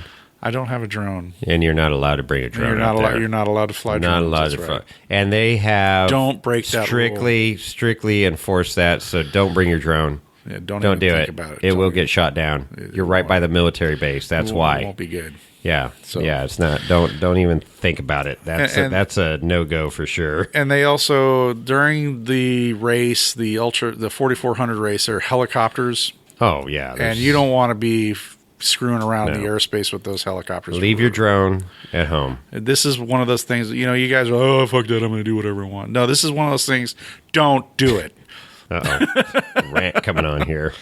Yeah, I know everybody's like, whatever, rules don't apply, but this is one of those ones that you make All a right. helicopter crash, you're bad news. Bad news bears. Bad news. Okay, Anyway. so anything else on cameras? No. Okay, I got something. We got to go back to communications. So Okay. we talk about cell phones are spotty. Yeah. It's gotten better over the years, but don't rely on it. Don't don't have that as your sole mean of communication with your group. So walkie-talkies, Yeah, the FRS, the little FRS they'll radios. work. Yeah. Everybody and their brother's going to be talking on that channel, so good luck. Flat as a pancake out there, so line of sight's they good. work fine. They do work. So they're great. Your buddies are at camp. If you're camp near Hammertown and you're in Hammertown or whatever, that works great. But the ham radio, yes. if you are a licensed ham radio operator. That's right, the caveat there. And if you're not, take a. Does Tyler have a class that you can get in before Hammers here in the next 20 days? But the ham radios work awesome, and all the teams are running off of ham frequencies, and you can listen in. Yep. But you're technically not allowed to speak. Don't talk on their frequencies. Don't talk on their frequencies, and don't talk if you don't have a ham license. So what's also cool is you can listen to the King of the Hammer operation frequencies. And yeah, you can and the weatherman. You can listen to all that stuff. Don't talk on those frequencies either, but it's cool to be able to monitor and listen in on it. So I think I said this story once on a previous podcast, which sounds funny to say because... I don't know. It sounds funny to say because we've got 33 of them in the can, but it's still new to me. A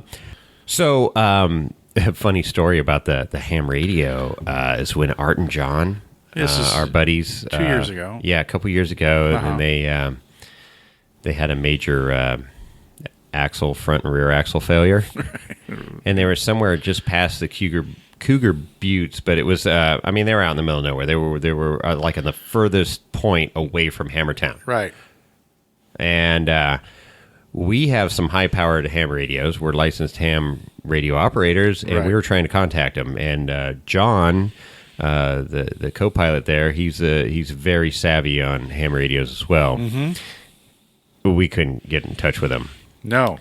So I was in Remote Pit 2A, and I have a nice radio in the Jeep, so I radioed out to the weatherman. Okay.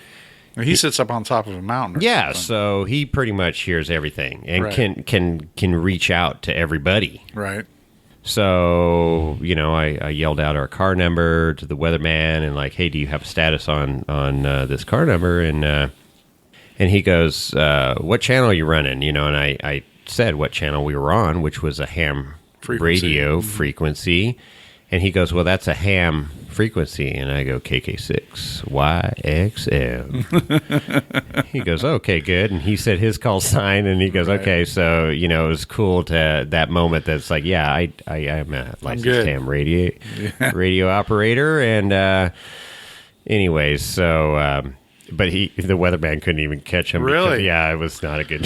Wow. Finally, an hour later, we got a hold of them and found out that they were done, and we sent a trailer and a truck to go get them. They went and had tacos and then came back. It took all night to get back or something. It was just before dusk when they came back. Yeah. It was a sad deal, but anyways, welcome to the Hammers. Exactly. Well, so hitting a rock at 60 miles an hour, Jesus. Whatever. So okay, going through my list here. So done. Oh, along those lines, let's talk about GPS mapping. Gaia.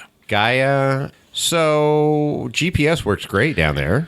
And you're going to need something because when you're out there, you can get spun around and twisted up. And it's happened. The first year I went out there, we just drove off into the, I was with Andy and a couple of friends and his JK, and we're like, and I'm like, everything looks the same out here, man. So you just, dude. Obviously there's a lot of rigs all over the place, and they'll get you back to camp. But it's like, what if you're out there just not during King of the Hammers? You might never find where you're. But here's the deal. That race course is so expansive, and obviously they don't go through and rope off the entire race course because it's physically impossible. No. And, it is public land. It's BOM land, Bureau of Land Management. And there's a Marine base nearby. And there's a Marine base out there that's a no-fly zone, literally. Exactly. So, we were trying to find Remote Pit 2A one year. Right. And we made a right when we should have made a left. Uh-oh. And I'm following people, so I'm just like, whatever. And all of a sudden, this side-by-side comes hauling ass at us. And I'm like, uh-oh, we're somewhere where we're not supposed to be. We were on the race course. Oh, boy. No cars were coming at us in immediate danger, but we were on the race cars. But we didn't know it. Okay. Because it's like there's a million roads out there. Sure. Tracks, I should say. And guy comes over and he was cool and he goes, hey, where are you guys headed? And we're like, we're trying to find a remote 2A. And he goes, dude, you got to go back this way and around because you're total wrong direction. You're lost. You're going the wrong way. How does he know where we're going? So anyways, we had to get off the race course and go, but it happens, and it's a challenging for those guys that are trying to keep the race course clear. That's a major job because there's a lot of yahoos out there, and people like us that we honestly didn't know, and it's an easy mistake the first time there. Sure. So be very, very cautious of where you go, and if you don't think you're in the right area, you're probably not. Right. And if you don't see, you see race cars coming at you, you better get the hell out of the way. So GPS works really well, even if you don't have cell service. Right. And your phone will connect to the GPS. Download the maps. Download the maps, and there's a lot of them out there, Avenza and stuff. We're partial to Gaia. That I've been learning that. I've already started downloading my maps, like we talked about. CJ helped us out with that, and he's going to help me out more. So, CJ, if you're listening, we're going to get together and finalize all our mapping for KOH. So I'm planning on having the iPad and the buggy, just so I can know every single trail. And Tyler's helped us out. Perfect. He's already done some Gaia work on mapping. Mm-hmm.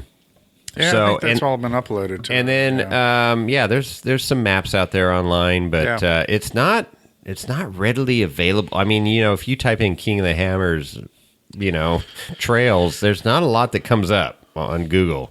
So, and the reality is there's a lot of volunteers that are out there, but I don't think they can cover every square inch of the desert. No. But the areas that the general spectators can access is becoming more and more limited.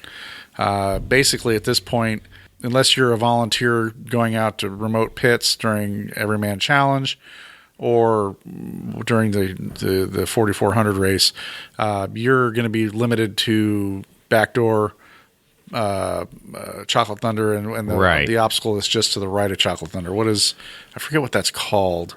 If you're, Chocolate Thunder's that way. If you kind of go more towards backdoor. No, if you're looking at Chocolate Thunder and you look to the right of Chocolate Thunder, there's that area over there with like a little valley that they come down and the sand. I can't remember what that obstacle's called, but those are basically the three areas that spectators are allowed to go to now. I know in the early days, the first year I went, Andy and I, and we were heading out to some obstacle way out in the backside. Spooner, whatever it was. Spooner Canyon. And they stopped us. They said, no, we're not letting people out here anymore. You know why it's called Spooner Canyon? No. You don't know the story behind that? No. Well, think about it. There was two guys out there four-wheeling. Oh, no. Broke down. Desert gets really cold at night. Broke back. And they had to spoon to stay warm. That's the story that I heard. You know what? I want to hear that. I'm just saying. That's why it's called Spooner Canyon. There's all kinds of great stories of why these trails get named the way they get named. I don't want to know about but that's Spooner.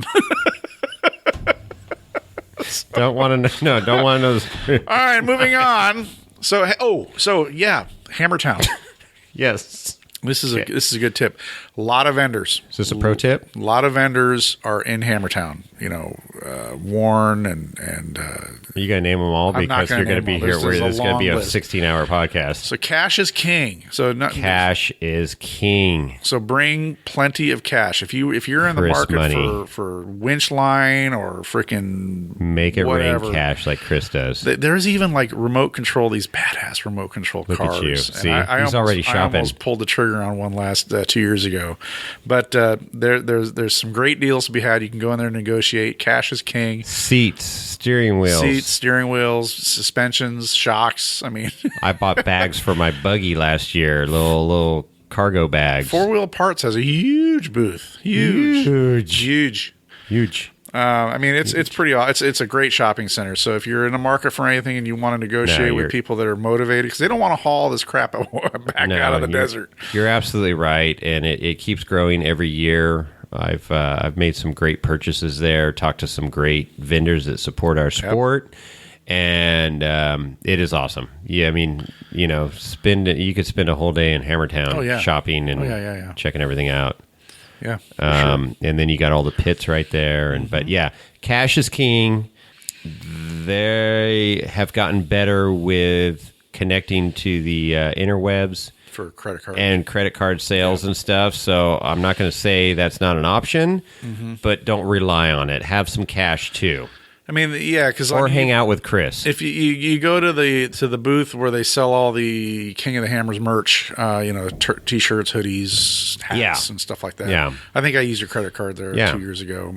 But they have a really good connection. So your black card. Yeah, my black card. Your carbon card. So yeah, it's a great shopping opportunity if you're in the market for something off-road related. It's good time. And I want to say I saw some ATMs out there somehow, some way. I just don't remember that. Honestly. Last year, I want to say I did, but I don't know. Don't quote me on that. That could be the bourbon talking right now. Could be.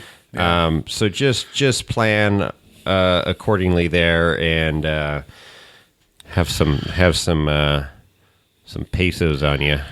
Now, if you're going to go out onto the, hopefully you're making it out onto the course, and whether to the big obstacles, and you want to be a spectator out there, and you don't want to stand. Make sure you bring a chair. One of those nice portable chair. That's a good pro tip. Yeah, one of those ones you can just throw on your shoulder. It doesn't have to be anything super fancy. Nope. You don't want nothing big and fancy. No. To take a lot of space. Just bang down. Yeah, it is. It's you're going to be out there for a while, and then. Having a chair is nice, and maybe a little portable cooler for your favorite cooler or something, beverages to keep you refreshed. And possibly, depending on how big your group is, you might want to bring an Easy Up. I mean, I've seen some people that it's like they come out there, they're like full fledged. They bring in a little Easy Up and they set it up, and they're there all damn day. And then the wind comes up and blows it down into Southern California. Yep. I mean, the first year I was there, we went over super early on the major race day, Friday. We got out there super early to Chocolate Thunder. We set up, man. We had a great setup. Yeah. Right there on a best view. You know who set up right in front of us? Media. The cameraman for the network. It's like, dude, what are you doing? He's like, hey, this is the best spot. Yeah, that's why we picked it. Well, I'm media, so I'm taking the spot. It's like, really, dude? Very little. So, whatever. So, yeah, it is. But... cool. What else do I have here? Oh, Camelback is a good thing. Staying hydrated. You gotta stay hydrated. Especially don't fill your Camelback with wine. No. Okay. It's got to have water. You got to drink water. Water is good. You're going to dehydrate out there in the desert. You're going to be doing a lot of walking around. They're long days. Yes, they are. Water is a good thing. And remember, no shade. No shade. I mean, literally no freaking shade. There are no trees. Yeah. Unless you get under Chris's Easy Up before it blows away. Right. And here's a big one. Public service announcement. Pick up after your damn self. Yes, sir. Take your No trash service. Haul it in, haul it out. Don't be one of those guys. They've worked very hard over the years, and they do an extensive cleanup. And I know clubs and volunteers have gone in and cleaned up a back door after a night of debauchery. Oh, yeah. And I know recently, the Thanksgiving event, the Johnson Valley Crawlers and stuff that put that on, they go out there and police the area, and that's awesome, but they really shouldn't have to do that. Just pick up your shit, people. Don't be stupid. Yeah. I mean, we're all for having fun and whatnot, but man, throwing bottles and breaking shit and pick it up. And those other things you mentioned earlier. Yeah, BBCs. Get thrown. So, here's something else that if you're coming from out of state, welcome to frickin' California. Yes, Some sir. of the stupidest laws around, but be aware, know the towing laws. Yes. And we're not going to go over them right now because it's crazy, but just go ahead and just be aware of, do your homework. Yes. You're not going to be able to tow doubles, your fifth wheel with your trailer on the back with your crawler or something. So no doubles. So that ain't going to happen. Speed limit's 55 when you're towing. Yep. I'm just telling you the laws. I'm not telling you what to do. I'm just telling you the laws. 55 when you're towing. Yep. And, cell phone, you got to have a hands-free device. Dodge is going to go faster than 55, just so you know. I don't know. You had trouble keeping up last couple of years ago. I didn't. I got right. you. Oh, yeah. Okay. Whatever. And then if you don't have a licensed vehicle from your state, with a license plate, green sticker. You need to have a green sticker out here in California. And I know you can get a temporary one or something. So you're going to have to go on to check into that. Yeah, DMV. I know they have stuff on the King of the Hammers website that will kind of help you out with that. But you are on Bureau of Land Management BOM land, we call it out here in California, and you're supposed to have that sticker. They want their money somehow, some way here. That's ultra4racing.com. Yeah, ultra4racing.com. Their website's great. They got a ton of stuff going on here that, it's pretty amazing from when I first started going to this event to where we are today in 2020. Yeah, it is a show. Couple things before we wrap this up. Boone Road. Yeah. This is great. And there's a great meme that I'll send out again, the Dumb and Dumber meme. Meme, whatever you call that shit. Memes. So it shows. I don't know if I've seen this. Oh, you've seen it.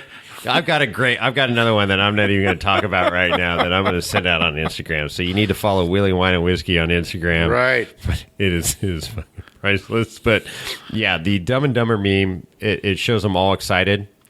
Going in. Yeah, Boone Road, we made it. Yeah, I've seen that one. Yeah. And then the one right below it is Boone Road heading out. You're all just, it's been a hell of a week. You're exhausted. And Boone Road is the worst road ever to drive out on. Back to the highway in the middle of nowhere, getting back to your hometown. So exactly. So you can look up. Actually, if you use Google or Waze, you can actually type in King of the Hammers, and it will come up. That's how big this event is. Okay. Yeah, exactly. If you don't know where you're going, just ask people, and they will point you in the right direction to King of the Hammers. Or follow the RVs. Landers, California.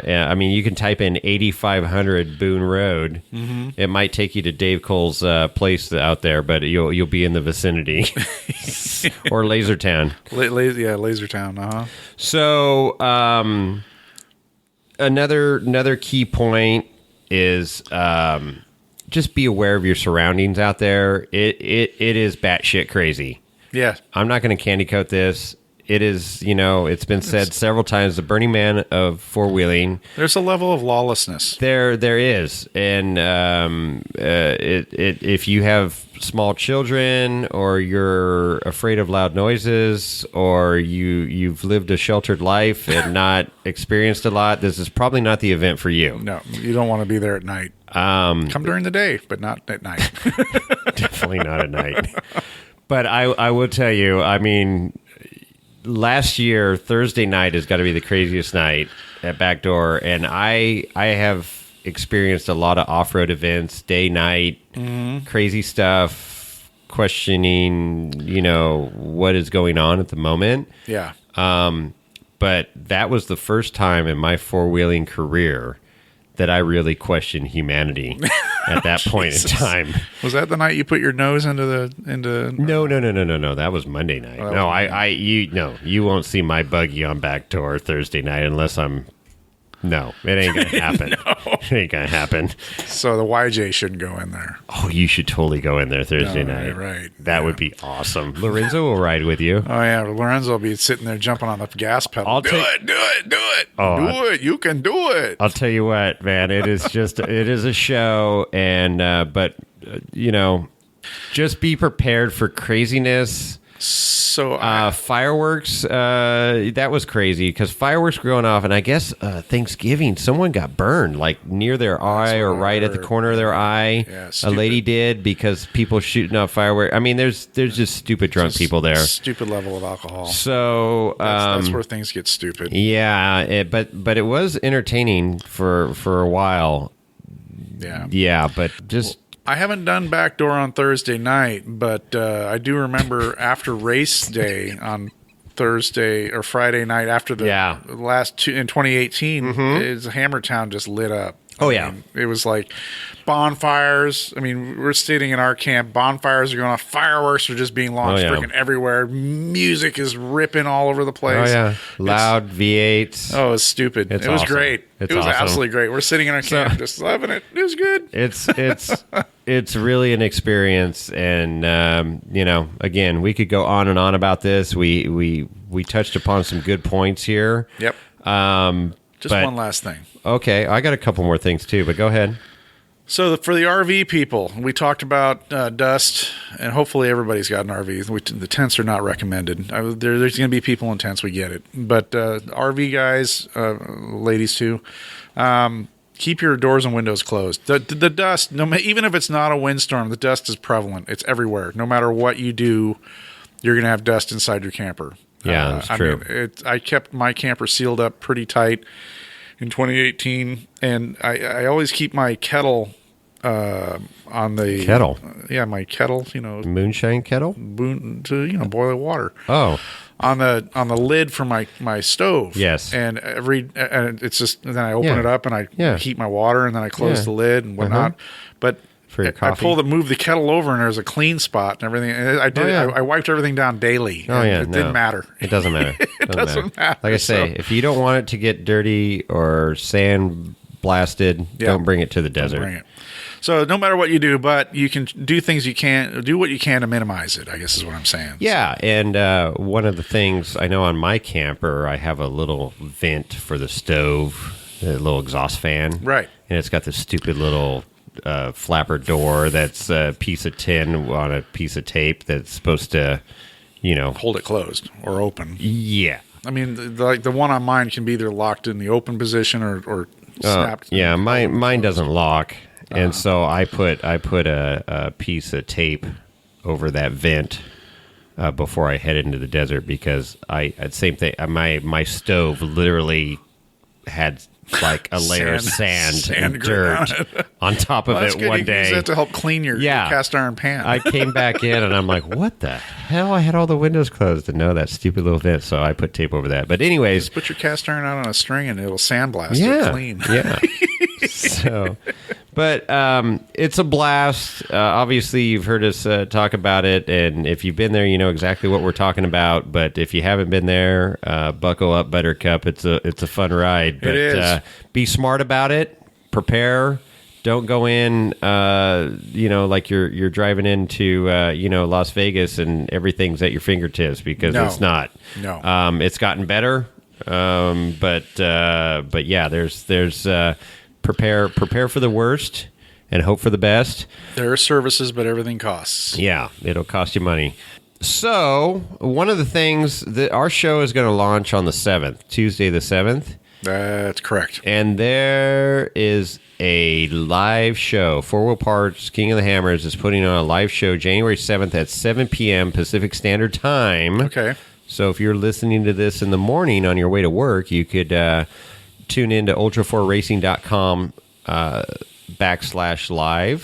Okay. And they're supposed to put on a little pre-show, which is, I'm looking forward to this. I'm checking it out. Put it up on the big screen. Yeah. And then, so pricing. So it's $25 a person for the whole week. Correct. For Spectator Pass. Spectator Pass, okay. And mention that thing. If you register this year, you're in. So right here. So new for 2020, if you pre-order your tickets, so getting them online, which you can do right now, ultra4.com, you are locked in at the $20 price for life. $25. Oh, I'm sorry, $25 price for life. I just gave you a $5 discount. Use the code Wheeling Wine and Whiskey, and that'll get no code. I don't want Ultra 4 coming. So back $25 price, you're locked in for life. So I don't know how they know you, but somehow they got it figured out. Locked in by email address probably, and then you need a camper pass. So that's for any vehicle with living quarters. So an RV, trailer, cab over camper, toter home. Toter home. They actually call it toter homes. Fifth wheel. We got a buddy with a toter home. Uh-huh. So That's a $20 pass, whether you're there for a day or the whole week. Right. The other thing, if you're really VIP, Chris, upper echelon money. No. 2020 Warren VIP experience. What's that? Pretty damn cool if you got the chinga to do it. They have like a special viewing area and stuff. Yeah, so if you don't own a rock buggy and you don't four-wheel and you've actually got surplus income because you don't do this crazy sport, but you like to watch it, you can do the Warren VIP experience. So what you have VIP viewing areas, okay, that's exclusive to you, and of course you're going to get catered VIP, okay. And I guess they're saying 5-star Michelin chef here. Really? Yeah, I don't know. I'm pretty confident they're not better than what we're eating, but we'll see. Maybe. I don't know. Whatever. That's cool. Probably, but you got chafing dishes. That's what they have. Chafing dishes. I had some chafing going on the other day. So you get your VIP viewing sections for Backdoor, Chocolate Thunder, and Jackhammer. Oh my! Oh, that's Jackhammer. That's the name. Yeah, Jackhammer. That was the one you were thinking of. Yeah, that's good. So premium seating locations on the start-finish line. Right. The Warren VIP tent, which is pretty cool. So you get access to that the whole week. Right. You get your commemorative VIP vest and KOH 2020 medal. Ooh. Limited edition Warren VIP swag bag. Wow. You get a Warren VIP tent amenities includes large screen TVs, finger food and beverages, comfy chairs. Heated, clean environment. Wow. Is it like a clean room? Like super clean? I don't know. So all that for the low price of $595. Wow. $595. Now, I know they included camping, but maybe that's another deal. I don't know. Maybe they're not including camping this year. I don't see the camping thing on here, but there's 100 of those that they're selling. Wow. Okay. So there you go. Once they're sold out, they're gone, but they're still here on the website right now as we're looking at this. There's a lower level. There is a lower level. It's the VIP Red. So you get your premium seating at the start-finish line. Warren VIP tent access. And then you got a T-shirt and a medal.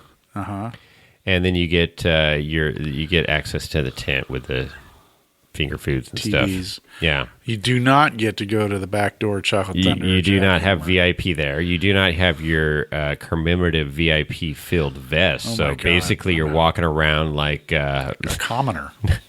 You're walking around like what was Garth? And flashing their VIP badge. Their backdoor VIP, pass. VIP, backstage. VIP, Backstage. VIP, Yeah, VIP. backstage. That's cool. Well, I don't have that kind of dough, so I'm not going there. Well, there you go. So we're going to have to create our own VIP experience. Exactly. But anyways, so that's one thing. So basically for $25, you're in. Right. If you have some sort of an RV, then you're going to have to pay $25, not per person, but you got 20 people in your RV. So you're up to $45. Yeah, so $45 max you're going to spend as a commoner For a week. For a week, it's a hell of a deal, and you are going to have more fun than you could imagine. Now, I don't know that we've really touched on it, but you're going to have a blast. Everybody that goes out there is going to have a blast. Now, Jason and I are going to be spending quite a bit of this time working at King of the Hammers. Oh, yeah. We're going to be hopefully doing interviews and touching bases with drivers and teams and yes, and fans, hopefully, and of our show and of Ultra 4 Racing. So we're gonna be down there having fun and doing a little bit of work and hopefully uploading episodes from the desert. Yeah, so let's run through the schedule real quick, and we'll wrap this thing up. We'll put a bow on it. Yes, sir. So Hammertown opens Friday, January 31st. We'll be there. Oh, my gosh. This is crazy. Saturday, February 1st. Yes. Is UTV qualifying. Okay. Okay, and then Sunday is the actual UTV King of the Hammers race. Sunday. So Sunday. Sunday. Not motos on. No. Did I say motos? Well, they used to be. Yeah. Okay. Yeah. That was That was 3 years ago. You're so 2000 late. 2008. Yeah, I know. So the UTV race is actually Sunday this year, and we've got a couple teams racing in that. And then Monday, here we go. All right. Everyman Challenge qualifying, and this is my favorite night of the week, the shootout. The shootout, right. Monday night shootout, and they changed it up last year and moved it from the back door and put it up this hill that's insane. Uh-huh. And people actually made it. Really? Yeah, I was amazed. And there was a lot of rollovers. It's a good show. That's the hill just to the... It's to the left of to the the back left door. of the back door, yeah. You know, the quote-unquote undisclosed location, but we started following people around and found it right away. But anyways, get there early. Get there early Monday night. That's another pro tip if you want to get front row seats for that. And they're going to have a band after the shootout. That's what I've been hearing. I don't know where they're playing. I'm assuming Hammertown. Main I don't stage, know. I'm sure. Yeah. Right below the big Jumbotron. Tuesday is that's a fun day. That's just that's play day for us. We're going to be out on trails, but they're doing King of the Hammers qualifying. Yep.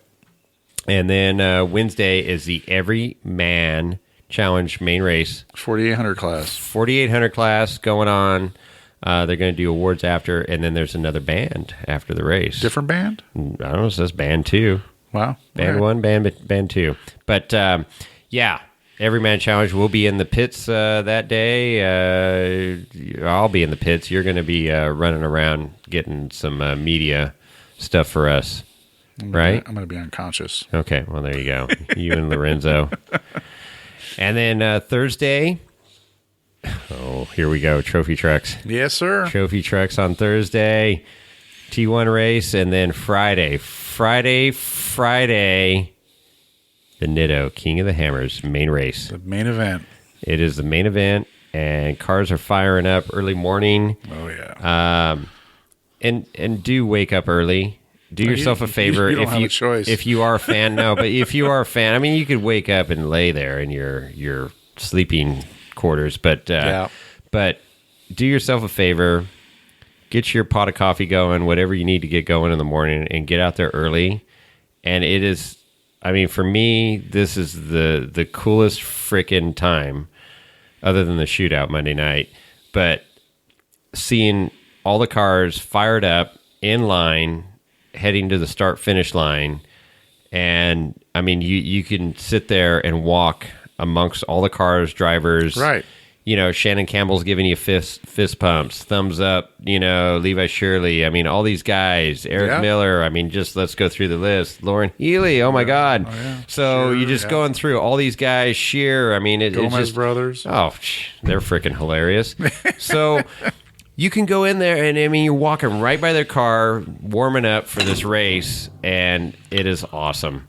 Just freaking awesome. So do yourself a favor, get there before they, while they're lining up for the race, and you watch them head out in line and start.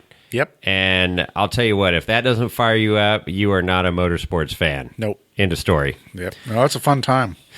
All right. And then Saturday is the mass exodus, usually. Well, it's King of the Motos now. But now they got King of the Motos going on, so that's cool. So if you do stick around, hang out for King of the Motos.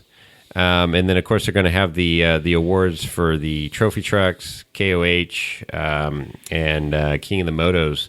And then there's a band that night as well. Okay. So I'm playing it by ear. Usually I head out at Dark 100, like 4 a.m. Saturday morning. Yeah, that's what I'm planning on doing. But I may stick around because I really enjoy watching that King of the Motos event. It is a show to be seen. All these bikes going up some impossible hill climb just to start the race. Yeah. At least that's how it's been in the years past. And then so anyways, there's the lineup right there. There's King of the Hammers. I mean, we covered a lot of ground. I'm sure we missed some things. Email us. Reach out on the gram, Wheeling Wine and Whiskey. Yep. We've got over 500 followers now. Wow.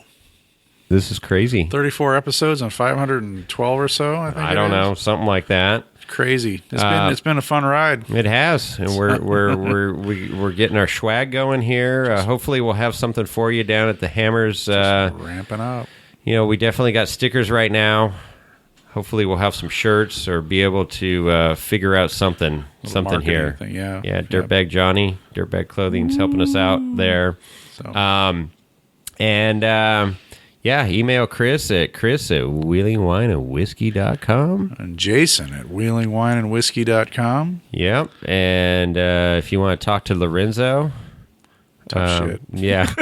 He doesn't talk to us, so I don't know. No, he's pissed. So. He is. He's not starting out. You're wondering why you haven't opened that goddamn shine. I think so.